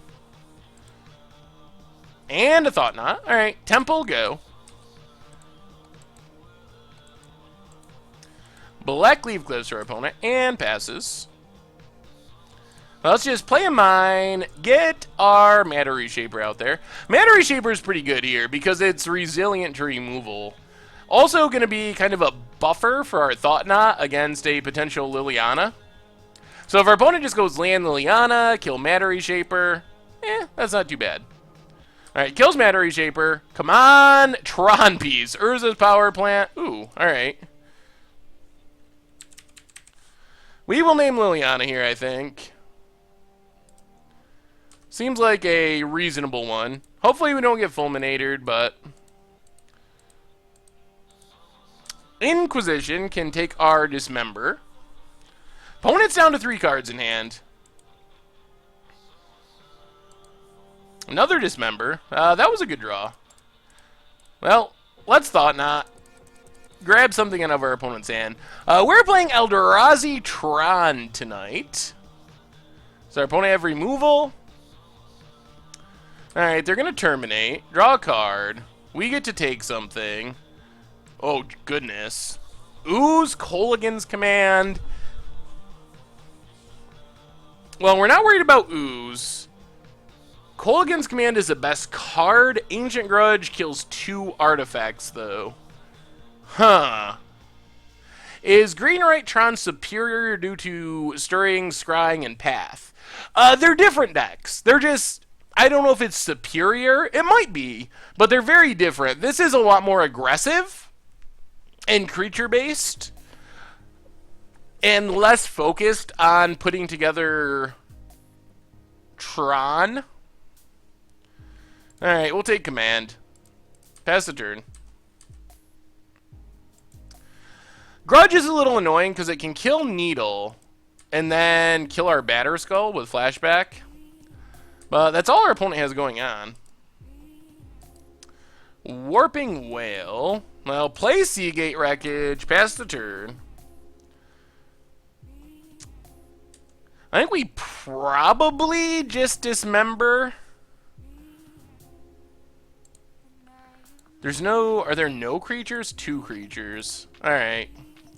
Yeah, let's just dismember. And then I think our plan is going to be to Warping Whale into Endbringer. Alright, opponent has a land, untapped. I'm going to start getting in with Raging Ravine. Alright.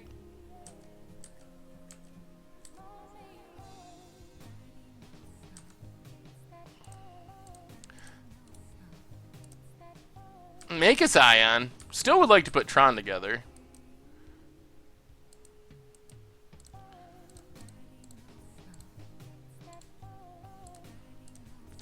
Alright, play Endbringer. Hope our opponent does not make a draw a removal spell.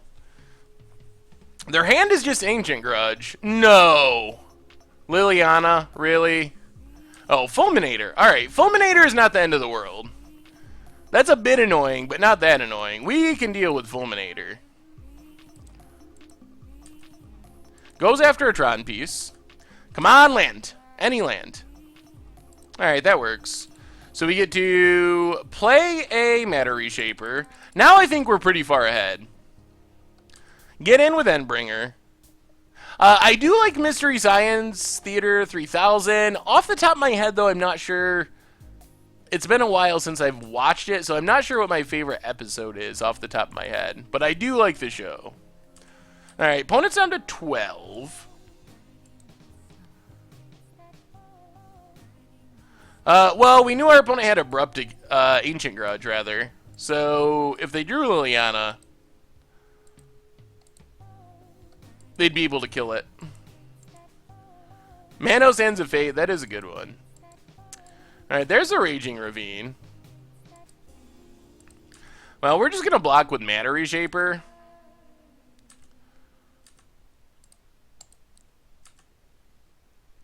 Not a big anime watcher. Alright, we'll take the Power Plant, that's fine. Draw a card with Endbringer. Another Warping Whale.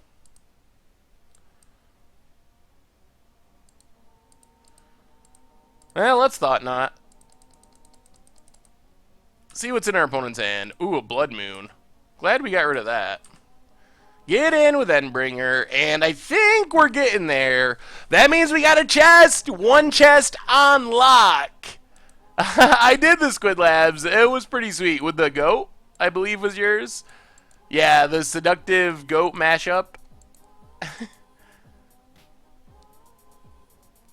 Chalice of the Void set on 1. How does Wear Tear work? So if opponent can fuse Wear Tear, then they can kill it.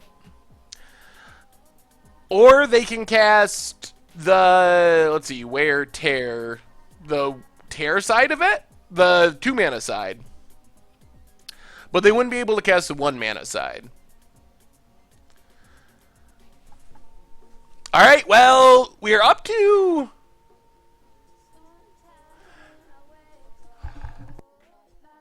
Is there anything... Alright, what's this question? As a professional Magic personality, is there anything I secretly look down on as too nerdy?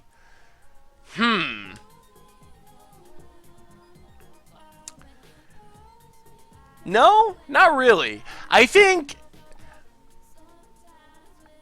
I've told this story before about when I first started playing Magic, and my roommate used to play a long time ago when I was in college. One of my roommates used to play, and he got a bunch of his cards from his mom's house and started playing with some of his friends and some of our mutual friends, and for like a long time, and this is when I was like very actively doing the band thing and kind of the hipster musician thing, and we were like really good friends, but he just never asked me to play because he figured that I thought it was nerdy and I wouldn't be interested in it. And then eventually I asked him to play, and I ended up falling in love with the game.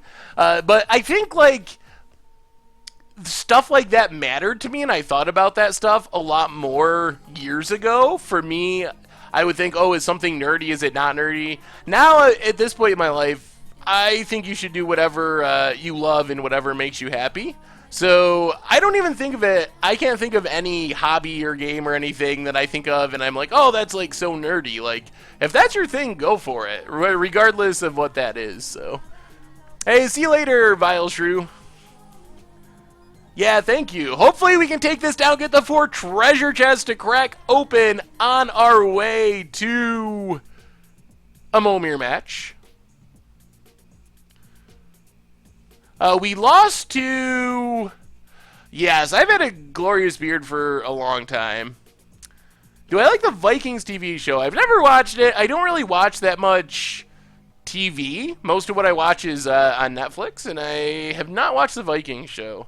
My grandmother likes it, and she tells me about it, except she thinks it's, like, too intense or dirty or something. But she likes something about it. Should do a series where I tell stories. Story time with Saffron. I'll have to add that to the YouTube lineup. I chose to do pre-release this weekend over a rock climbing tournament, and all my climbing friends called me a nerd because of it. Well, your friends are climbing rocks. So I think... it's just so funny how people look at it that way. From my perspective, there's nothing more or less nerdy about climbing rocks or playing Magic. They're just things that you love to do. And if... is someone who doesn't climb rocks, I look at that, or like, I live in upstate New York, tons of people hunt. I do not get the appeal of hunting. I never went hunting, never had any desire to go hunting. To me, hunting, I guess if I was going to think about it in that way, to me that would be like weird or nerdy, because that's just not something I'm interested in. But I know tons of people that live in my area that loves that. So if that's your thing, that's fine and that's awesome, but it's not my thing. So it seems silly that anyone looks down on someone else's interests, because they're all equally absurd. You know what I'm saying?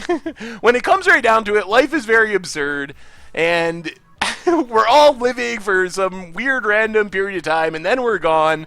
So in that period of time, you should do what makes you happy. And if that's playing Magic or sitting out in the snowstorm in the woods shooting at things, do what makes you happy in the time you have here on Earth. And don't look down on anyone else for doing what they, as long as it's not hurting anyone else, for doing what makes them happy. Alright. This hand is one Tron piece off, but it's pretty good.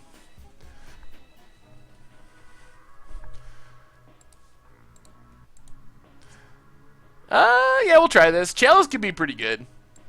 Hopefully this is a good Chalice matchup. Let's lead on a Tron piece. Urza's Power Plant. Pass the turn. Oh, well, welcome, Abyssal Fury. Glad to have you here. Oh, man. We are going to get wrecked by Blood Moon. I have a feeling. Well, let's Matter Reshaper. Get something down before Blood Moon ruins our plans. Pass the turn.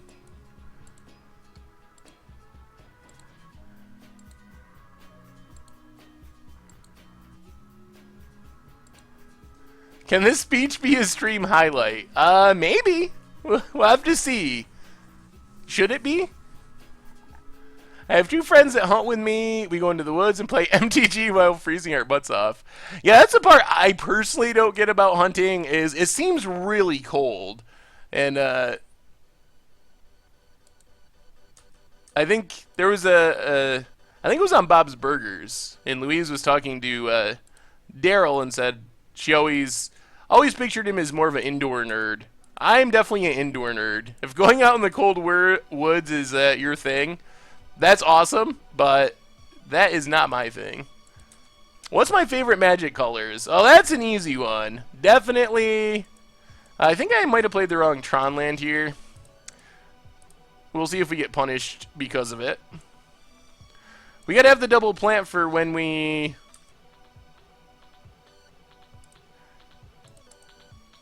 Yeah, I guess we wouldn't have been able to do anything with it anyway. Let's just Chalice onto. Pass the turn.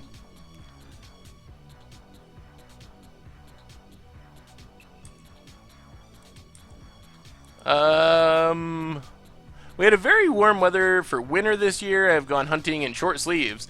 That sounds much better than in like the snow and cold. I guess if you're gonna go hunting, that's the time to probably do it. Along with other crazy win conditions coming to standard is Bant Clues with the auto win card going to be a thing. It'll definitely be a thing for me. Yup, there is the wrecking. Now we can't cast anything. Blood Moon is very good against our deck.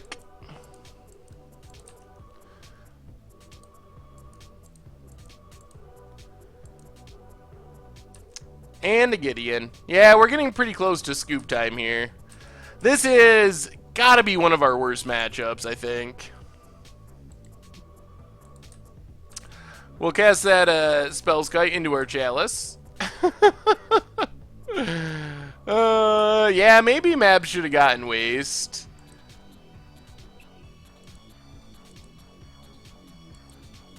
I mean, we want to have Tron. We didn't know our opponent had Blood Moon. I think there's a fine balance there between actually trying to like further our game plan and try to win. Like could you imagine if we didn't search out Tron and drew like an Ulamog that would have kept us in or even won us the game? So it's like it's really awkward in that sense. Like, when is it right to further our own game plan? When should we be trying to hedge in case our opponent has a Blood Moon? Luckily, we do have a few answers in the sideboard. So we can go down the Dismembers, probably go down Warping Whales, I assume. We get to go up another All Is Dust, a Karn, which is very good, Pithing Needles, which are very good, and also an Oblivion Stone.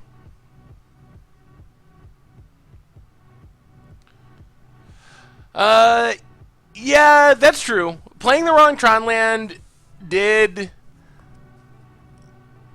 keep us from playing Chalice on 3, Although our opponent had Nahiri, so in the long run, it wouldn't have really mattered because our opponent would have just exiled our. Well, no, I shouldn't say that. So I don't know. Maybe that was the mistake, not playing Chalice on 3 earlier and getting that Tron piece. Could be correct. I mean, it was definitely not correct to play the Tron land in that order. And would I have played Chalice on 3? Maybe. Ratchet Bombs for what? I guess Warping Whale just doesn't do anything. And maybe just that's it. What else do we gotta cut one more card. Do we just not want Chalices in this matchup? Does that make the most sense? I don't think they run the Kiki combo. I don't believe. Yes, you're correct. I misspoke there. I caught myself. Nahiri wouldn't have just exiled the Chalice. You are right.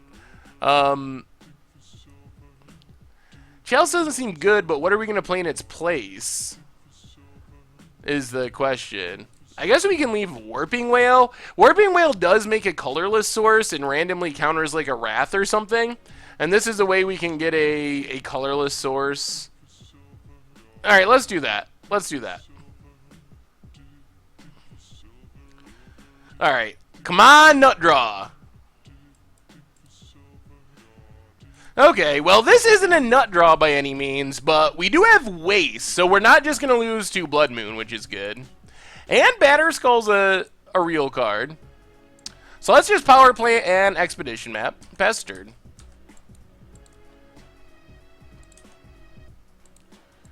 There's a temple for our opponent.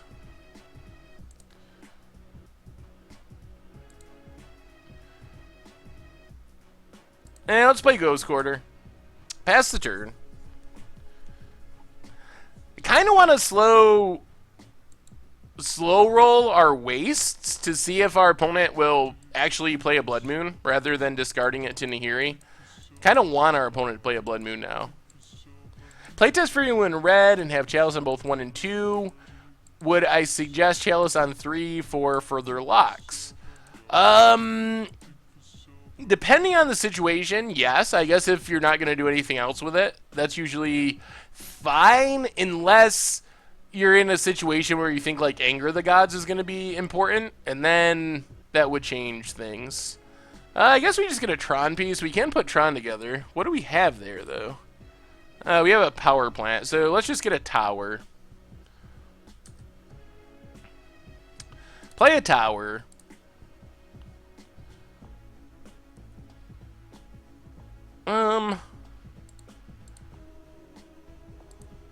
One, 2.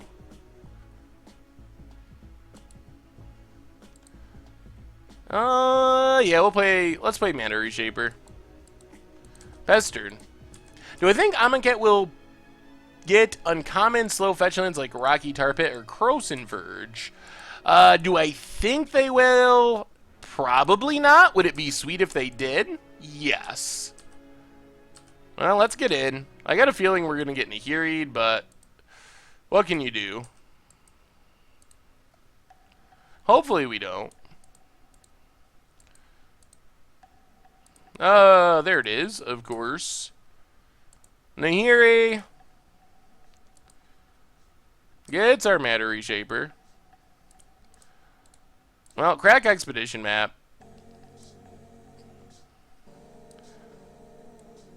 Power Plant Tower. We're still gonna get Tron, I think. Might as well. So, in case we ever draw like an All Is Dust and get rid of the Blood Moon, then we'll immediately have Tron. Alright, we got a Batterskull. Let's see what our opponent has to deal with our Batterskull. Ticks up Nahiri. We gotta get rid of this Nahiri. Discards a land. Hopefully they don't have a Gideon. Well, there's a land. There's a Chandra. Chandra kills our Batterskull. Well, let's see if they could... Oh, that's good.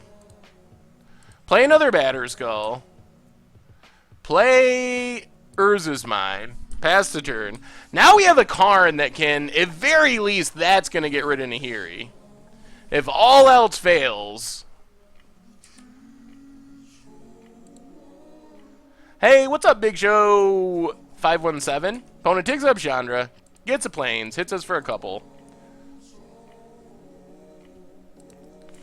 Wouldn't mind finding a Pithing Needle, that would be nice. Opponent has... Jeez, another Chandra! Okay. Kills our Batter Skull.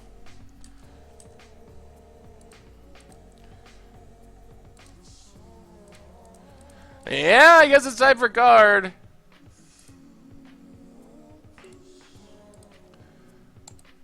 Karn, get rid of Nahiri. Pass the turd.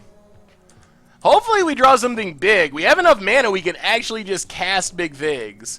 Alright, Dino. I will look for it. Opponent gets a Rugged Prairie. Hits Karn down to 1. Can they kill Karn? Even more Nahiris. Never-ending Nahiris. Shuffles in the Emrakul. And passes. We draw another land. Well, tick up. Exile a card. Play a tower. Bounce a Batter Skull. Replay a Batter Skull. Pass the turn. We still got to keep from getting Emrakul. Just wanted to say this is the second time recently I bought an entire set of tires and with an appointment NTB. They've taken 2 hours to put them on. Alright, well, I will try to avoid NTB. They're going to cast it?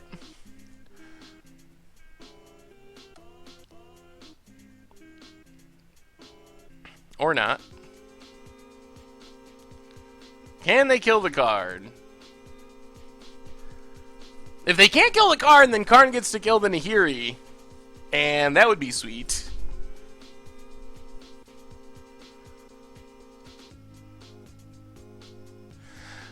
It is a challenging matchup. Alright, they do play the Spirit Guide. Takes up Nahiri. Discards a land. Come on. Leave our Karn alone. We gotta get rid of Nahiri. Whew! Alright, so that works out. Get rid of Nahiri. Play Reality Smasher. Get in at Chandra. Chandra down. Play Eldrazi Temple. Play Expedition Map. Pass the turn. Oh, okay. I think we might still be getting there through all these. Is this another Nahiri? Wrath of God. Alright, well, we got a Karn out, so I don't really care about that. And let's just pick up a Batter Skull. Tick up card. I think we're actually pretty far ahead now. Play a Batter Skull. Play a Matter Reshaper. Pass the turn. Yeah, we're doing pretty good. We're close to a 4-1.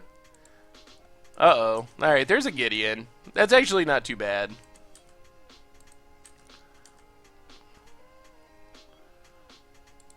So, tick up Karn.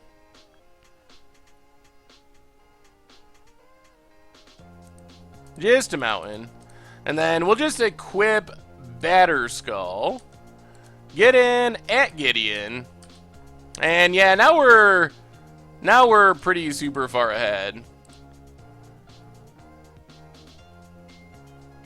And might as well just get our last waste, play our waste, pass the turn. Yeah, Karn is getting the job done on this one. I think so. I think this deck is actually competitively viable. People have been playing it on the like SCG scene a little bit, and I think it really is. Another land. Well, take up card. I kind of want to restart the game with Karn, because that seems sweet. Pass turn.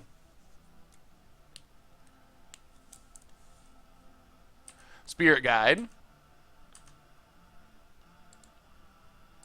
Alright, we're doing it.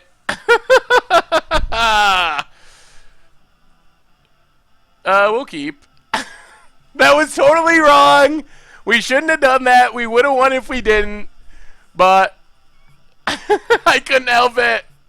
We had to. We had to. And we get to start with Tron in hand. Oh. Discard the Ratchet Bomb. Does this have haste? It does. Yeah, this hand is insane. Bone has the blades. We might actually get a Kozilek because of this. That's another...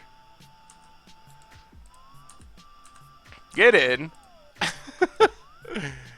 That's the turn. I mean, it was a punt, technically. But I really wanted to restart the game with card. Opponent Blood Moons us. Sure.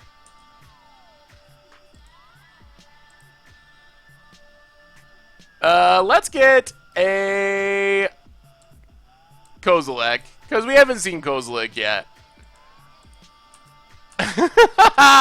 Yes! Well, we take down game 2.5 against...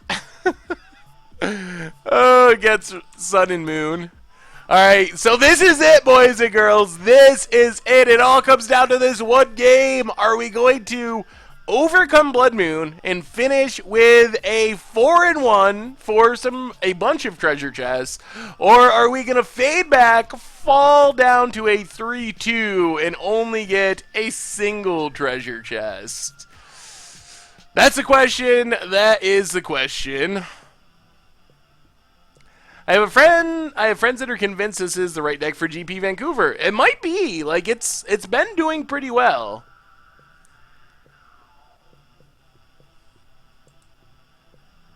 Do you think they have stats where they can see how many times Karn ultimates have resolved on Moto? Most likely, yes. Well, this hand is so close. We're on the draw. We have a Ratchet Bomb to protect from Blood Moon. We have 2 Tron pieces. 2! We need 1 more for the almost auto win. So, come on, Tron piece or Expedition map off the top. Or an Endbringer. Endbringer's opposite. Opponent has the planes.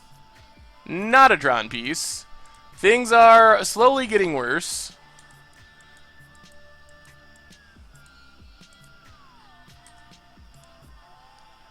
Well, take up Ratchet Bomb. Land? Oh, it's another tower, and we still can't cast anything.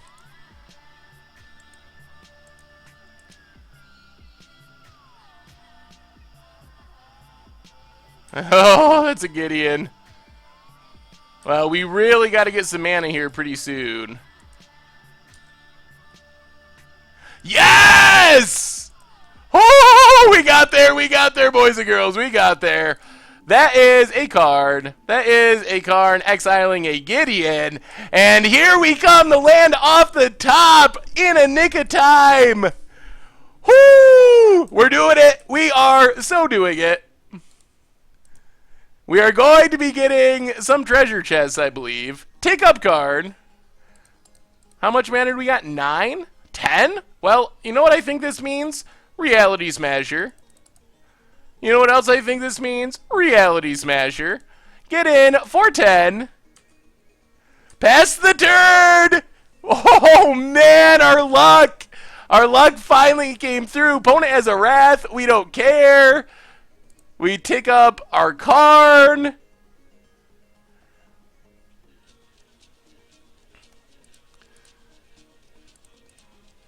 Play a Thought Nasir. Opponent has a Elspeth. Play a Endbringer. Pass the turn. Oh, they drew another Wrath. Opponent draws a card. Plays a land. What do we have exiled? Nahiri, Simian Spirit Guide.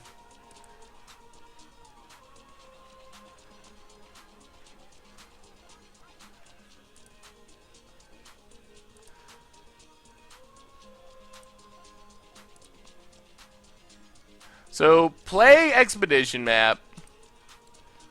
Crack expedition map. Get a Seagate wreckage. Play it, play it. Pass the turn.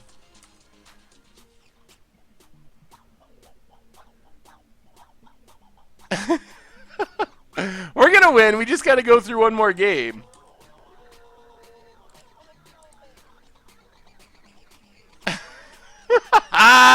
Restarted 2 games in a row.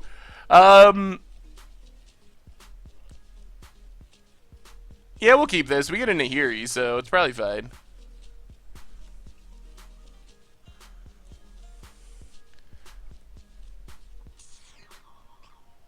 Exactly. We gotta win at our convenience.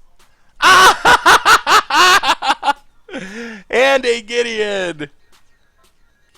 Oh, alright, so let's animate Gideon.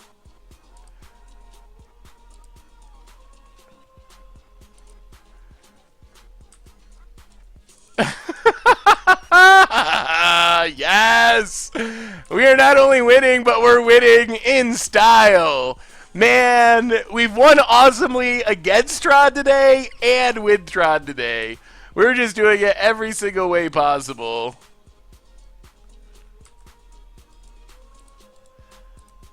Beating our opponent down in Game 5 with their own Gideon. Huh? They have an answer? They tap out. And that does it. We got there. Well, we had one slight stumble along the way, so we lost to. What did we lose to? I can't even remember now. I blocked it out of my memory.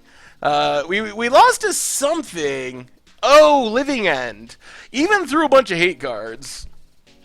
Otherwise, we played a bunch of tier decks and we just kind of crushed right through them. So we ended up with a 4-1, and the deck seemed really solid. Very, very solid. Very happy with the deck. So yeah, I think it's pretty competitive. Pretty happy with it.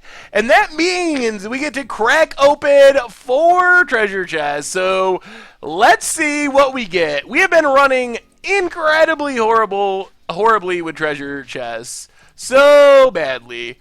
But let's crack these ones open. This is our chance. We were close to the 5-0, but let's crack these open, see if we can do it, and then we will do a game of Momir tonight. So, chest number 1, what do we get? Come on, Worth. Worth, it's your last night. Bless us one more time on your way out the door. Come on, you can do it. Sadistic Sacrament. Oh, that's fitting. I like this card and want to play an against the odds with it sometime, or some sort of budget deck or something, but not valuable. Trail of Evidence, can make some clues for mechanized production. And then Hijack, not too exciting.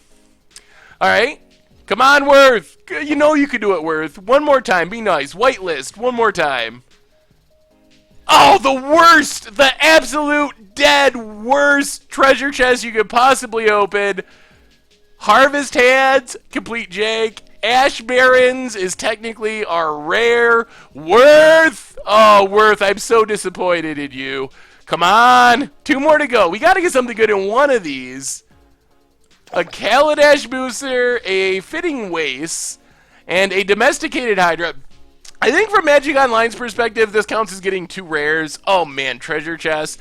Bears of Insanity! Welcome to the Fishbowl, and thank you for your subscription. Big scoops here for our new subscriber. So yeah, I mean, I think this counts as another rare, not a real rare. Well, 1 chest to go. The last chest we will open with Worth around to blame or praise. So Worth, if you want us to sing your praises one last time, give us something good, or else we're going to have to blame you again. Come on, one time. Oh, we got there. I think we got there. I think that's super expensive. I actually think this is really expensive. Yes, 42 ticks. We did it. Worth, you did it. Thank you, Worth. One last time. Finally. So many janky checks in a row, but this is actually one of the most valuable cards you can get outside of like Power 9 and stuff. So Worth, thank you. Best of luck to you in your future endeavors. Oh, the rest of the pack, Havoc Sower, Torch Gauntlet, but Unmask is a good one. It is less expensive. It's actually just shot up in paper to $20-some, but yeah, Masks is a really low supply set, and this sees play in Legacy, so it's really expensive on Magic Online. Yeah, current price $42.74 at Card Hoarder, so we should be able to sell it for just under 40 ticks, so not bad. Yeah, it's a 4 of in the red-black reanimator deck.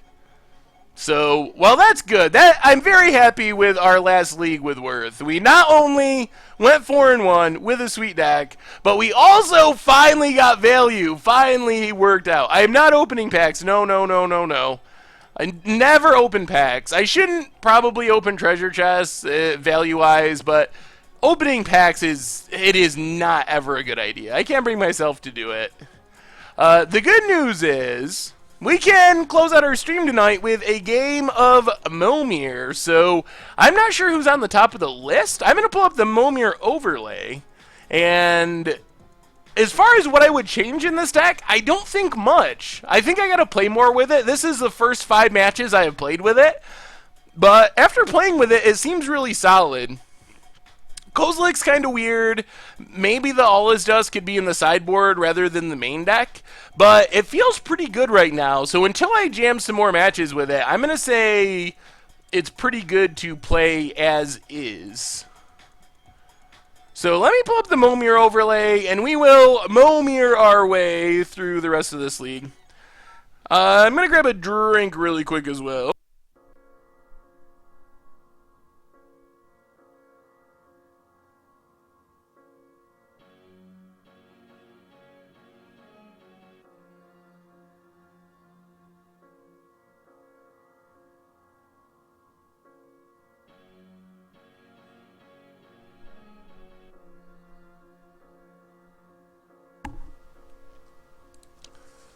Alright, so who's at the top of the Momir list? Who's at the top that's actually here? I'm back. I wasn't gone for long. Oh, well, Praiseworth one last time. Thank you for the unmask.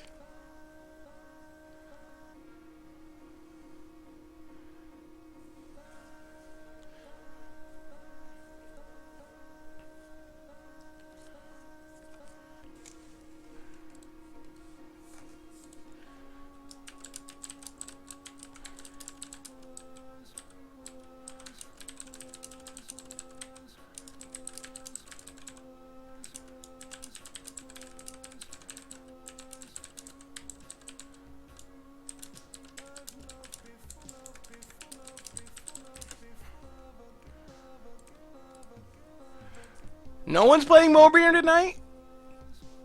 See you later, awesome dude. Thanks for hanging out. So is Worth is one of the people that runs Magic Online. So who's actually?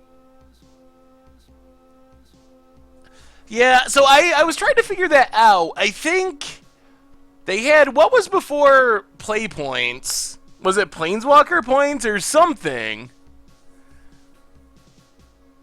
So it was something that was before, and they like traded out.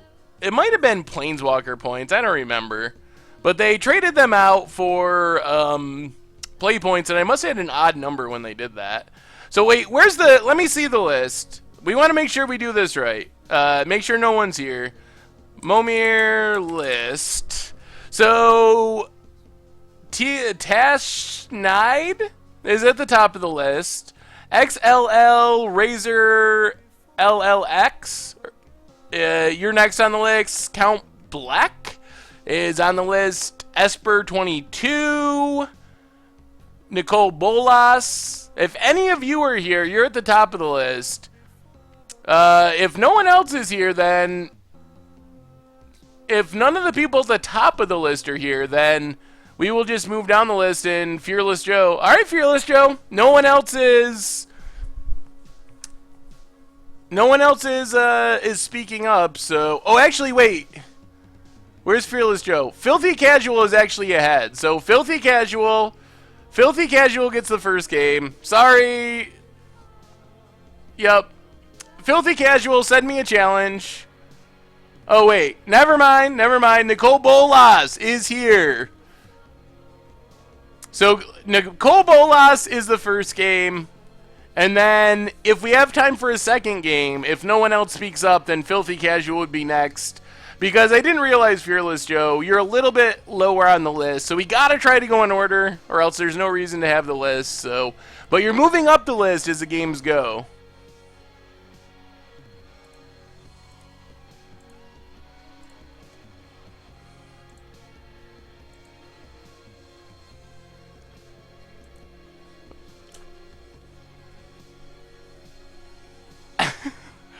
Nicole Bolas is married to Bob Bolas, I believe.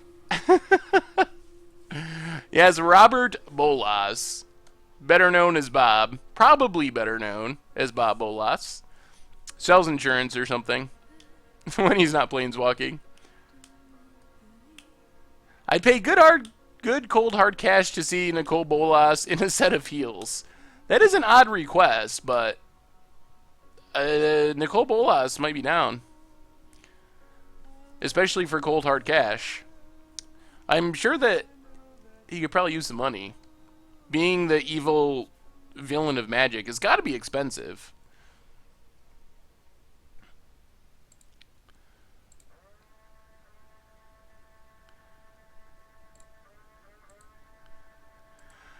How are we doing with our Momir list?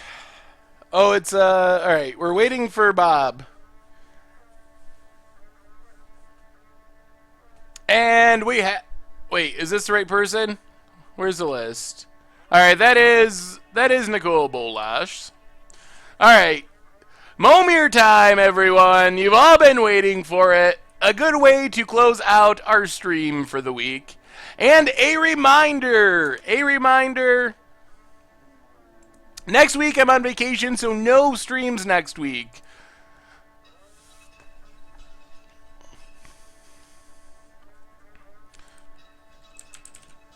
Alright, we have a request to play Flottery, which means you're only allowed to make 7 drops. So, I've never played this variant of Momir before, but we're going to try it.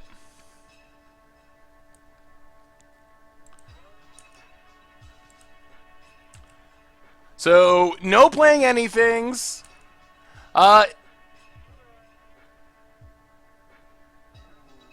What's going on? The stream should be working. Yeah, if you can't see it, I would try refreshing, maybe?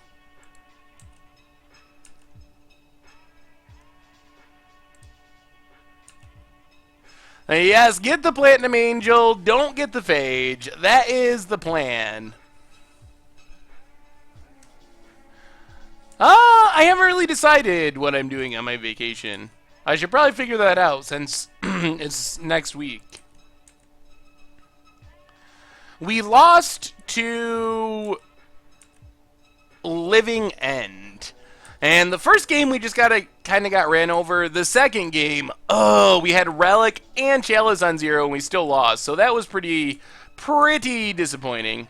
Phage is 7. So the idea of this variant of Momir is you can only make 7 drops, which means there's always the risk of Phage. There's also some really good 7 drops. They are much less consistent than 8 drops.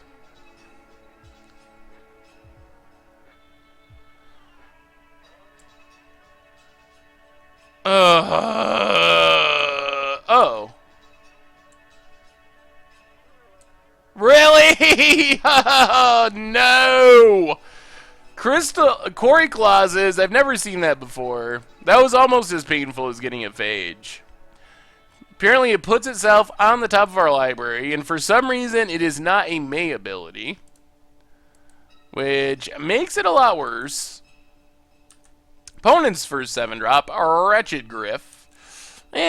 It's a flyer, which is reasonable, but not too good as far as 7-drops go. Come on, 7-drop that lives. Oh, that is kind of the nuts. So, removal is at a premium when it comes to Momir. And this is a good one. We lose life each upkeep, but we literally just tap it and exile a creature and get a counter on it. So, our opponent's stuff is not long for this world. Tangle Golem, a 5/4. Opponent attacks. Sure. Well, I guess we block it.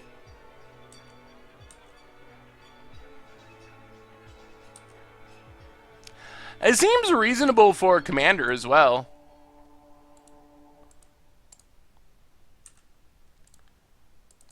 So we should be able to just keep our opponent from ever having creatures until they hit something that makes removal or something. Blizzard Elemental. 5/5 flying. We can untap it for a mana. So our opponent needs, like, I don't even know. The Primordial, not too good. What's up, Jake?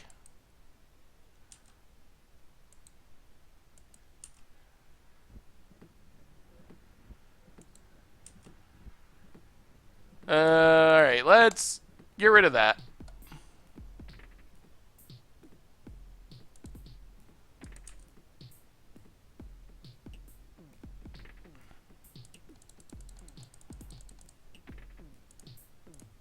Get rid of the island. Ooh, Palinchron. Well, we're just hitting mono flyers, which is pretty solid.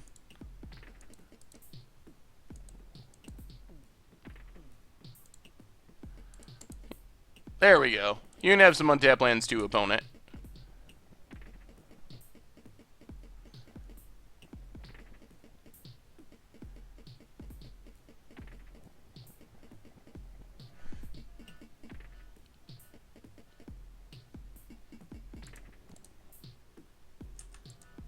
So, yeah. Get in for 3. Opponent's down to 19. Pestered.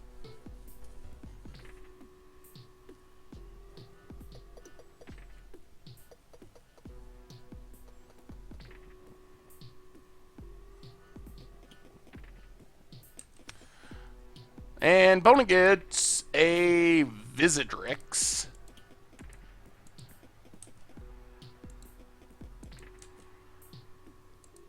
And passes. Well, keep eating our opponent's creatures. Yeah, this is almost a hard lock in this situation. So as long as we don't hit Phage, it should be super hard for us to lose here. If we hit a Phage, I mean, I guess that's the thing about Flottery. If you hit the Phage, you're just dead. Yeah, the Rabbit Beast thing is definitely a little stray. Ooh, Elish Norn is a good one. Get in for 13. Visitrix, though, is just a big vanilla creature. It's not even really exciting. Maybe, I don't know what we do with it for against the odds.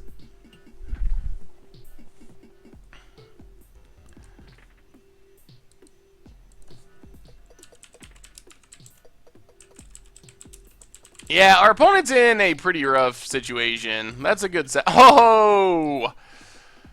I'll take things that die to Elish Norn, please. At least our opponent gets the golems, but not enough to save the day here. Well, we ran pretty good.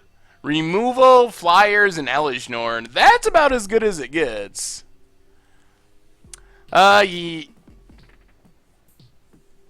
Yeah, I think it's against the rules of Flottery if you just stop making creatures. Maybe if it's not against the rules, it's against the spirit, because that's the kind of the whole point is to take the risk that you could die at any moment. I don't know about the 7 creatures thing. I've never heard about the 7 creatures thing. Let's play a mountain. Pass the turn.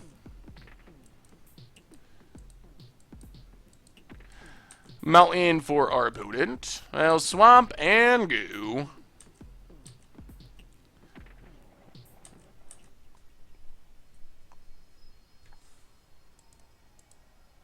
What was a black card? Yeah. Shuka Endbringer, something like that. Shauku. Something Endbringer.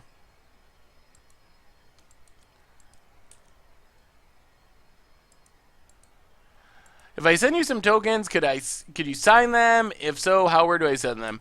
I gotta get that set up still.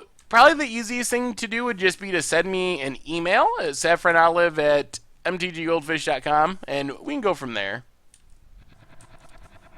Try to figure something out. Play a land, getting close to 7 when we can start flottering our way around.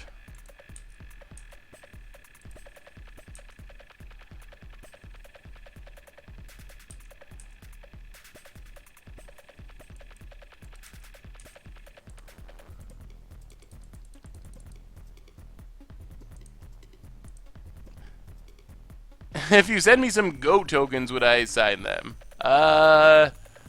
Probably. Oh, goodness. Archetype of Imagination is super good. I missed a sub. Why didn't I hear the noise? Really? Well, if I missed a sub, I'm super sorry. Baby Got Baxter. Well, welcome to the Fishbowl, Baby Got Baxter. Thank you for your subscription. Big Scoops cheer for our new subscriber.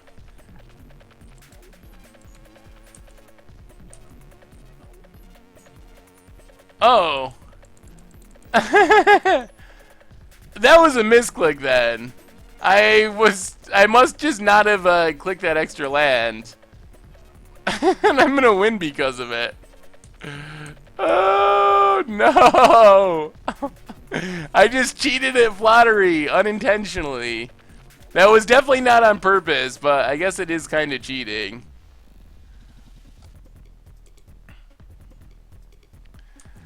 Why would I misclick to make a 6-drop?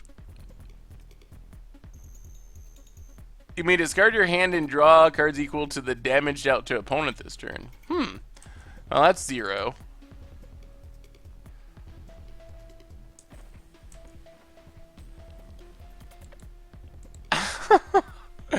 Oh, everyone's so mad about the misclick. I'm sorry.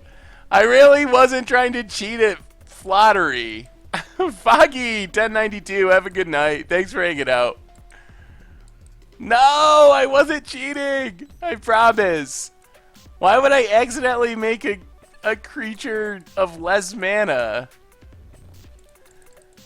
You think you could splash green or black for Ancient Stirrings, Sylvan Scrying, and Eldrazi Tron, or is it not as good? The question is, can you keep the other things still? Like, what are you going to have to cut to add in those cards? So I think it's possible you could make a build like that. But all right. I will scumble to this peer pressure. Yes, I scumble. Yes. On to game 3. My bad. I unintentionally cheated at flattery. I made it right. Jace the MS, welcome to the Fishbowl, and thank you for your subscription. Big Scoops here for our new subscriber. Okay, I conceded. Everyone said I cheated. It really wasn't intentional, but I did kind of unintentionally cheat, I guess, by misclicking and making a 6-drop instead of a 7-drop. I am not. No, Jay Zoller. You and your backdoor ways of getting me to stream Infect. I had 7 lands, though. Like, I waited till the right turn. I had 7 lands. I just did not click one of them when I was paying for it. Yeah, 3 streams of Infect might make me quit streaming. That seems possible.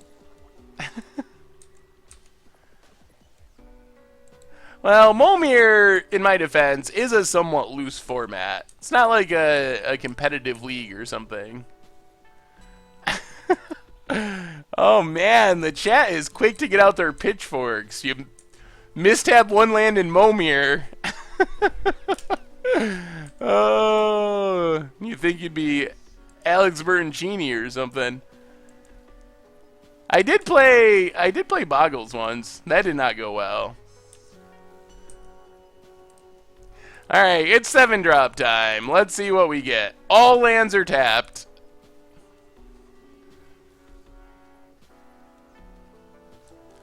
Ooh. Wait, so you gotta make 7 creatures before you can attack? Is that really a rule? Oh my goodness. That's a crazy rule.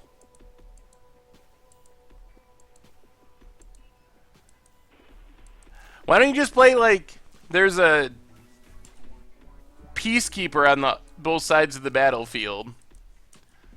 So the game just never ends until someone either runs out of cards or hits a phage.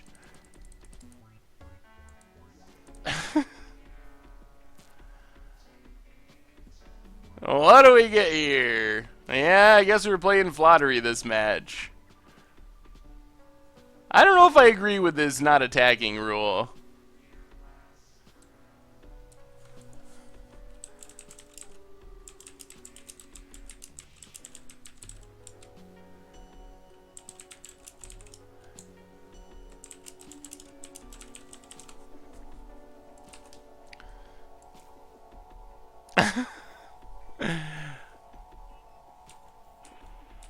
Wait, no, someone in the chat said they asked LRR and they said you have to.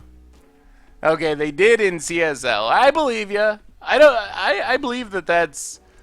I mean, it's kind of funny because Momir is already a made-up format, and Momir is even more made up than most of Magic, or most of... Wait, Momir is already a made-up format, and Flottery is even more made up than Momir. So I have a hard time believing there can be really that hard and fast of rules for Flottery. Oh, goodness. Well, we beat Lucky. So, wait, now this rule, does this just mean that our opponent never gets to attack? Because they're never going to have 7 creatures? So is this just like, sorry opponent, you can't ever win? Unless you find a way to get rid of Shieldred with a 7-drop, which seems unlikely. I guess if they draw a lot of blue mana. Oh, no attacks for 7 turns. Okay. So after one of us gets to 7, then both players can start attacking. Okay. A Mirror Enforcer. Okay, so no attacks for 7 times. All right, that makes a little more sense. Because I was gonna say there's no way that our opponent's gonna win through a Shieldred. I mean, there's no way our opponent's gonna win through a Shieldred anyway. Although maybe, no, I guess not. If we were attacking the whole time, Gaia's Cradle and Phyrexian Colossus probably would have just got our opponent. They basically need to hit a...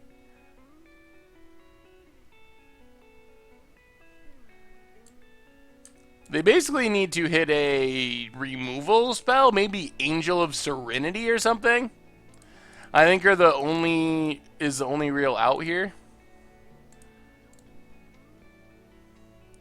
All right, so that's 5. So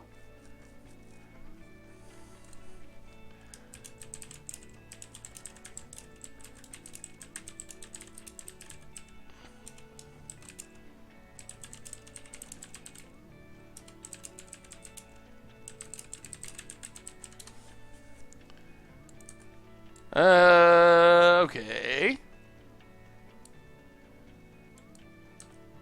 So, pass the turn.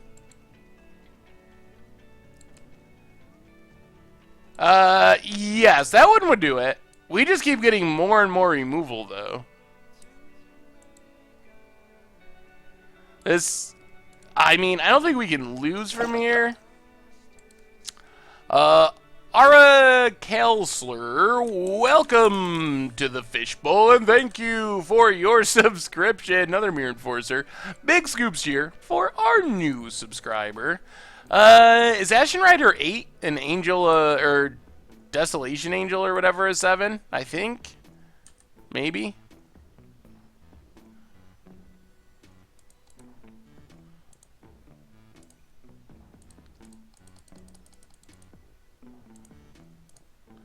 Alright, so... Oh, no. So next turn I get to start attacking. Unfortunately for our opponent, we're just going to win.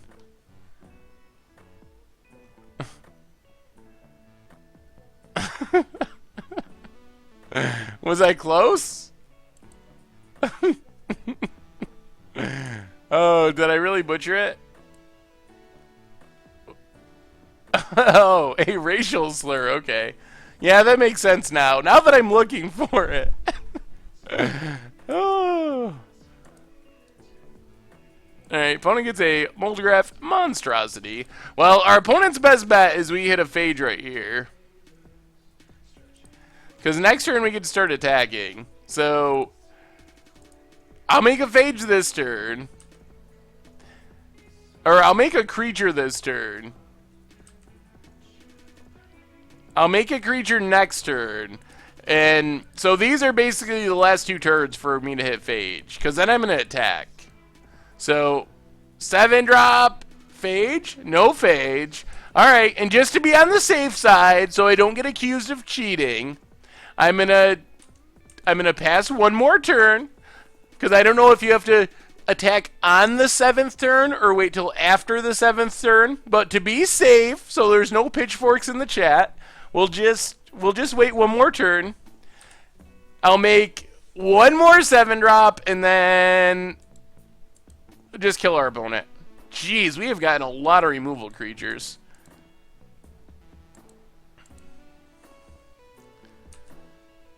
Opponent gets the Ice Giant.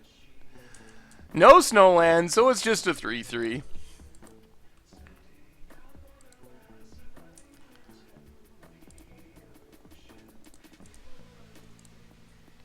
Alright. We lose our Sky Shroud. Or wait, do we get one more turn? I think.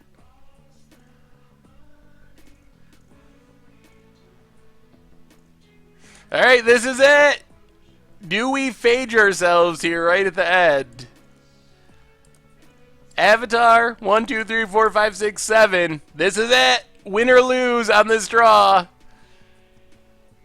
Oh, it's just a Ridge Ranneret. Does nothing.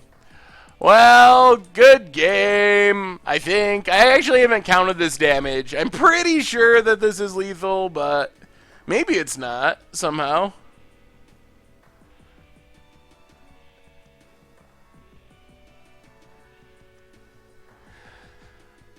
So, I don't know. Flattery's interesting, I guess, but it's kind of just like bad. Good game, Minor Brine. Alright, 8:37. Alright, one more game of Momir on the way out the door. So who's next on the list that's actually here? Unless someone else jumped up, I think it's Filthy Casual. Unless someone spoke up, assuming Filthy Casual is still around. Good game, Nicole Bolas. One more Momir. Last match of Momir for the stream. No Mir. Yes, good game, Nicole Bolas. Yeah, this one's going to be regular. Actually, I mean, so I think Flattery is a cool idea, and it's fun now and then. But, yeah, the 7 attack rule I didn't really like either. And it kind of takes away from the excitement if no one ever hits a Momir. So, well, Filthy Casual, if you're here, I think you can play. Jor, let... Jay Zoller know if he's around and he can add you to the list.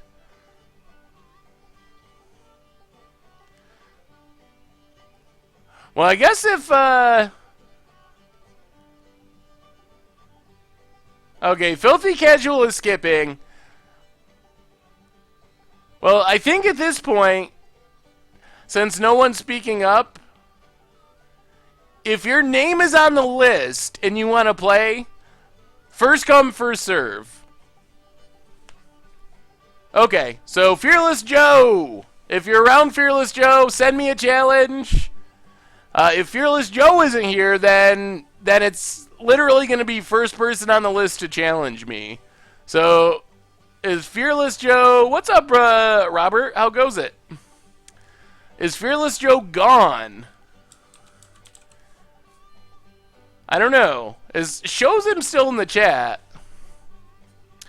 Well, let's give Fearless Joe about 20 more seconds or so.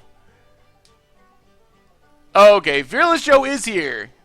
Fearless Joe is attempting to start up Modo. Doing well, Robert. Good to see you again.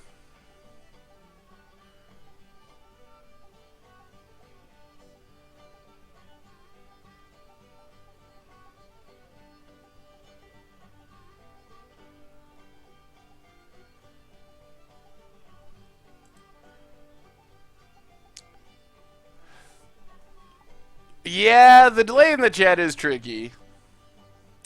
Yes, we're done with the league. I should update the record. We went 4-1 with Eldrazi Tron. It actually went really well. I was pretty happy, pretty impressed with the deck. Only lost to Living End, and even that was somewhat close. What's up, JH Port? How goes it? Yes, that's a good reminder. Check out the replay channel if you want to see some old streams or this stream in the future. Going to pre-release this weekend? Maybe. We did get an unmasked treasure chest, which is pretty sweet. We started twice in a row with Karn. We had some good moments in this one, I will say. I think Living End might get a little better with some of the bannings. So, like, if Dredge gets a little worse, that's good for Living End, because probably more people will slot Graveyard Hate out of their sideboards and replace it with stuff for other popular matchups. Mr. Zaraka, well, hello from the US. Yeah, the time zones for Europe are not easy for our streaming times, unfortunately. Expertise plus Living End is a sweet one. See you later, Fire Zero.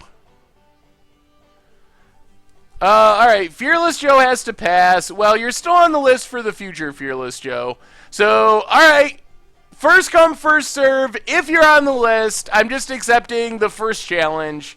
So, if you're on the Momir list, send me a challenge, and whatever one pops up first gets our final game of Momir tonight. See you, Twiggy13. Thanks for hanging out.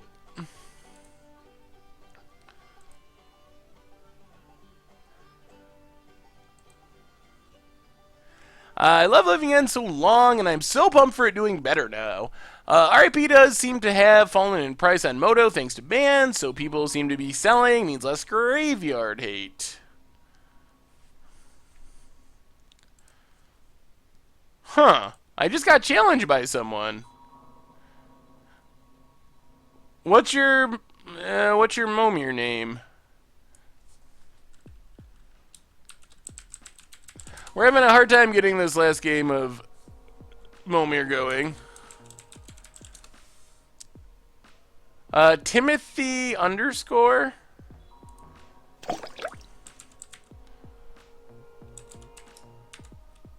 Alright, we got one. I don't know who it is, but we're in. And we have a new subscriber, Heraldo Radio. Welcome to the Fishbowl, and thank you for your subscription. Big scoops cheer for our new subscriber. 2 months in a row, came late tonight, but thanks for the awesome stream. Well, you're welcome, and thank you for the awesome sub. Uh-oh. Our opponent has lost connection. Modern MTG. Well, we'll see if they pop back in.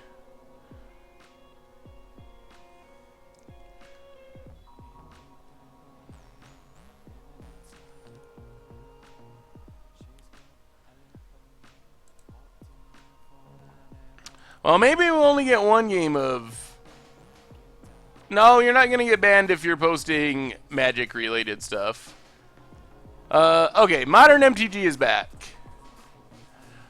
Wow, we've had a hard time getting the Momir games going tonight. We must be having Jeez. Yeah, we're just having a rough time with Momir or Modo tonight, apparently. It's because we're leaving. Everything's falling apart already. Apparently. Worst last day, he walks out the door, everything disappears.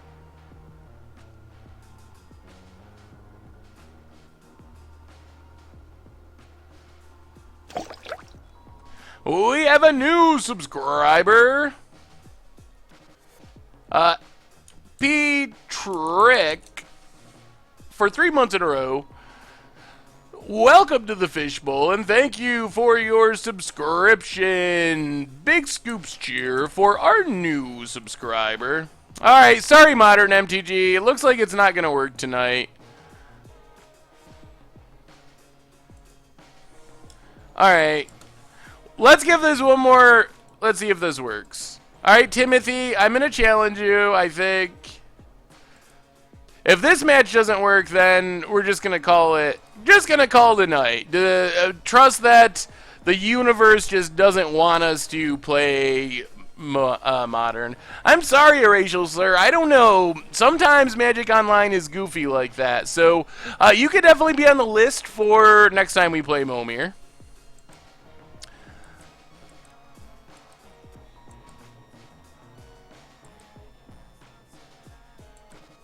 Yeah, I've had crashing problems occasionally with Moto as well. You never know. Alright, Swamp Goo. Yeah, you might have to, like, delete... You might have to delete Moto and delete some file and then reinstall it. Occasionally, man, we just got Eldrazi in every format today. Eldrazi Mimic actually isn't that bad. Yes, I'm sorry, Racial Slur. For a 2-drop, because it actually can get big in the late game if we hit something big. Somnomancer gets stepped down. Our Mimic, not super important. Swamp and Goo. Thoughts on Aetherwind Basker? I don't think it's especially playable. Maybe there's some specific deck that I'm not seeing. Oh, goodness. That thing is like the nuts. If we don't hit a flyer here, we're just going to lose to that immediately. That thing is so good. Alright, Forest. Beginning your upkeep, add 1 to your mana pool. This mana doesn't empty from your mana pool at the ends of steps and phases. This thing is very bad. I mean, this is good, I guess. We get extra mana, but discarding here is super problematic. Opponent gets in. So this is Siren of the Silent Song. The problem here, it's a 2/1 flyer, so we can't block it. Whenever it becomes untapped, each opponent discards a card and mills a card. So the big problem there is the discarding a card part. It's going to make it so it's going to be hard for us to get to making 8 drops, which is where we kind of want to be in Momir. Ooh. Well, that was good. Scuttling Doom Engine makes our Eldrazi Mimic into a 6/6, so I guess we can just go aggro. Opponent blocks. And pass the turn. So we got to start discarding.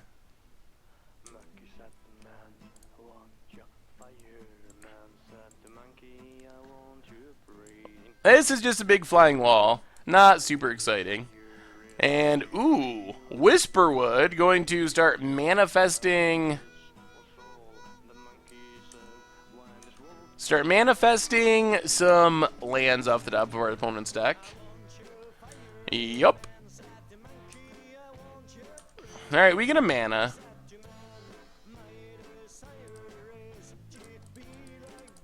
Oh, maybe we're still going to get to 8 drops thanks to our... Thanks to this thing. Trample, sack 3 black creatures instead of paying its cost. Well, let's get in there. If we kill Whisperwood, I think that's fine.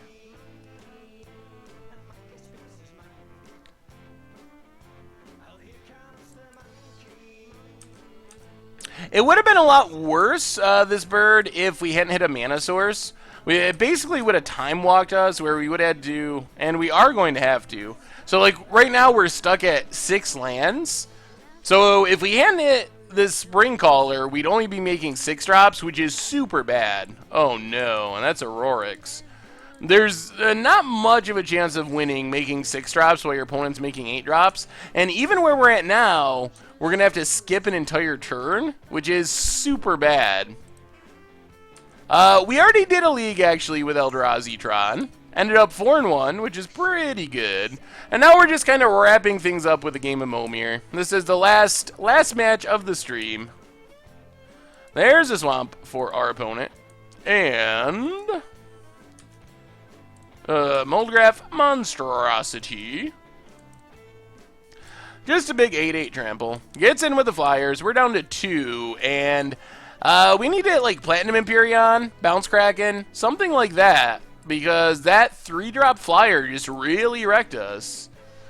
Our chests were horrible, except in our very last chest we got to unmask, which is like 42 ticks. So we got there finally. We lost to Living End, of all things. Very disappointing. We got, I mean, I might have misplayed. I don't even know. In the first game, we had down a Chalice.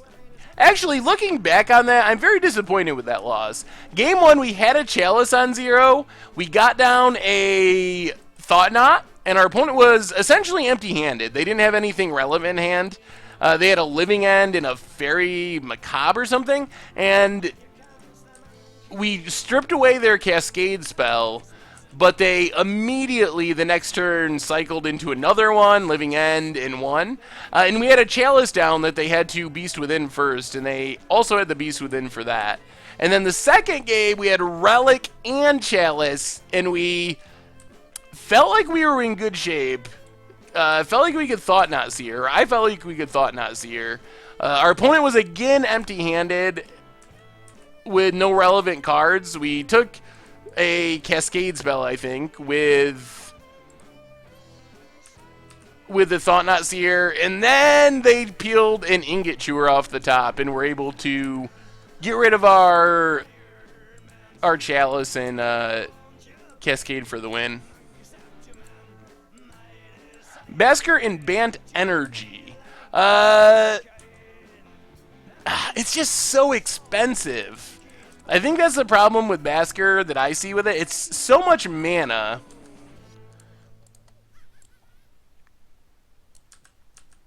And it's such a high cost. I just... The decks that would be able to play it, like Green-Red Energy or Bant Energy or something, I just don't know if those decks can... Urborg Shambler kills our opponent's 1-drop. I just don't know if those decks can reliably cast a 7-drop, is kind of the big problem. Oh, no. That's a bad one. Hopefully, if our opponent gets something that can damage this, we just lose. 2/2 for 5. If damage would be dealt to it, we gotta sack that many permanents. And we can give instants and sorceries flashback. No instant and sorceries, because this is Momir. Discard a card, pump up creatures. So hopefully our opponent does not find a way to damage that. That would be a blowout. Ooh. No, that doesn't work. Just a big flyer. Pestered. Yeah, this is pretty bad. It's so risky. It seems like it could be really powerful, but it's just so high risk. If someone lightning bolts that, you're such in bad shape all of a sudden. Alright, it's Phage time. Hopefully not, but 7 mana. Macetail Histrodon. Well, let's get in with our flyer. Pass the turn. Maybe, Robert? It's just, if you look at those decks, they play a really low land count. It's usually like 20 lands and the Tune with Ethers. Something in that range. If you're going to want to reliably be able to cast a 7-drop, you're going to have to play a lot more lands than that. So I think you play a fun casual deck with it, but I highly doubt that it'll be able to see play in those decks. I guess the one question would be, and Chaz mentioned this, and I don't think it's really possible, but maybe something to do with new builds of Aetherworks Marvel, because it can, in a certain build, recharge Aetherworks Marvel really quickly. Still seems like a long shot to me, but maybe there's a world where that could happen. But I think it's more of a fun casual card. It's just, if it was 6 mana, maybe I could see an argument for it. At its current price, though, I don't think it can see standard play. I mean, it's, yeah. I guess I could see this being good in Commander. Opponent gets a flyer. I think it's too late, though.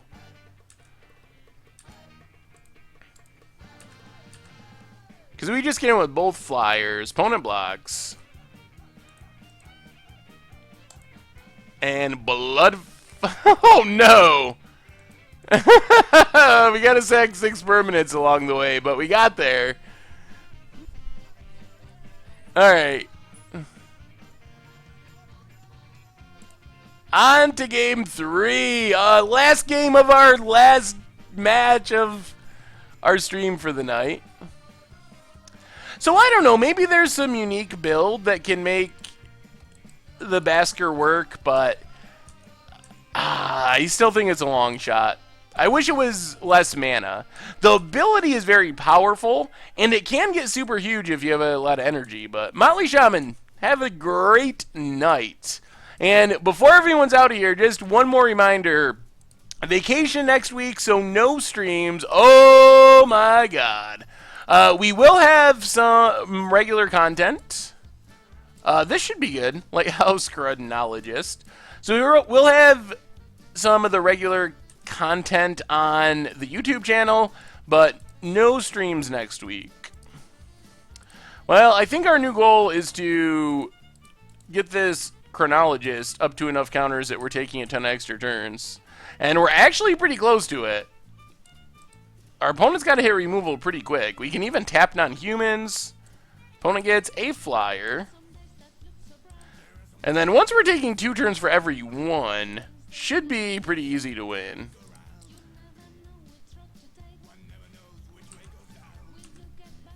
Can't you use that artifact that gives everything improvise and tireless tracker to kick out clues to reduce the cost of Basker? I mean, yeah, I'm sure there's ways you can do that, but is that going to be better than, I don't know, World Breaker or something in that scenario? Protection from artifacts. Well, one more turn and we will have all the necessary counters on our Lighthouse Chronologist. Might as well make a 2-drop. Ooh, that's actually not a bad one. 3/3 Death Touch. Reasonable. Tap down the flyer. Give it a shot, Robert. It's a sweet card, so I hope you find a way to make it work.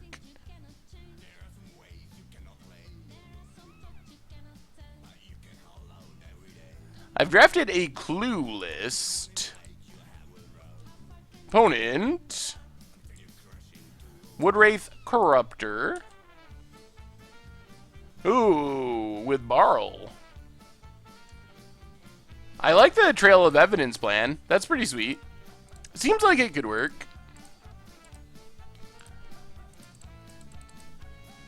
Yeah, let's just discard a forest. Since we're getting 2 turns for every one of our opponents, well, we might as well attack with that. I have a hard time imagining that we can lose from this point, but maybe.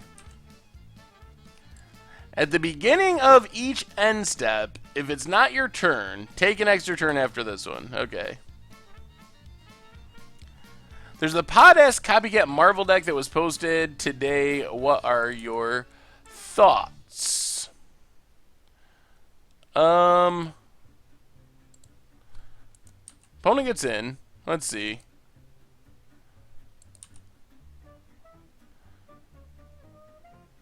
Oath of Nissa. Aetherworks Marvel.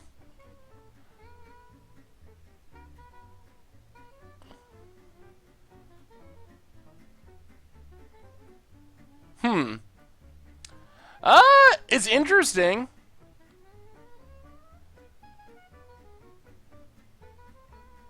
It seems like a lot of fun. I still think that I would expect the most competitive builds of the combo to be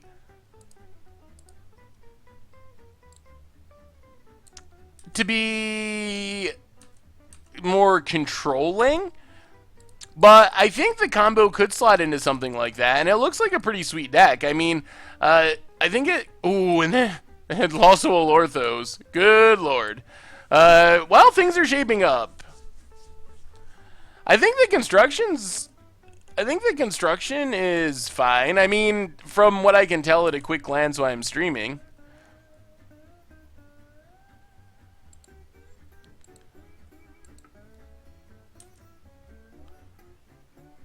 Opponent gets in with their flyers.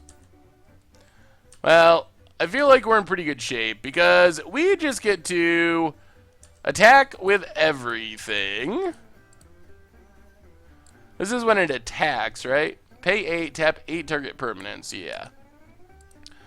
Tap our opponent out. Man, is this a hard lock? Do we just have our opponent locked out of the game? I think we do. Because we get 2 turns. Oh, we don't even need it. Alright, we get in there. Yeah, Lighthouse Chronologist is really sweet. Wow, that is just so absurd. Well, good game, good game. That was just Lighthouse Chronologist. We had some pretty nutty stuff. Whoo! Well, I think that does it for the stream tonight, everyone. So let's wrap it up. We had a sweet league with Eldrazi, Tron 4-1. Got to unmask in our treasure chest. Got in a couple games of Momir. So as a reminder, on the way out the door, make sure to check out the replay YouTube if you want to find your old streams, or this one in the future. And the regular YouTube is where Against Odds and Budget Magic and all that stuff is. And as I mentioned earlier, on the merch page, we got a new playmat, the Ancestral Recall-esque Scoops Recall playmat. So if you're looking for another way to support the stream and the channel and the site, that's a great way to do it. But I think that's going to do it for tonight. Like I mentioned before, I will not be here next week, so no streams next week. But then the following week, we'll be back like normal, and that's going to be leading us up to the Magic Online release of Ether Evil, and we are going to have sweet stuff all the time. I cannot wait. So this is a good time. I intentionally scheduled my vacation, so it would be after spoiler season was done, but before the set was actually released, so I could start playing it. So this is kind of the downtime, and then we're going to be back, and it's going to be awesome. I can't wait to start playing. So thanks, everyone, for your support and hanging out. It was awesome. Have a great night, a great weekend, and I will talk to you soon.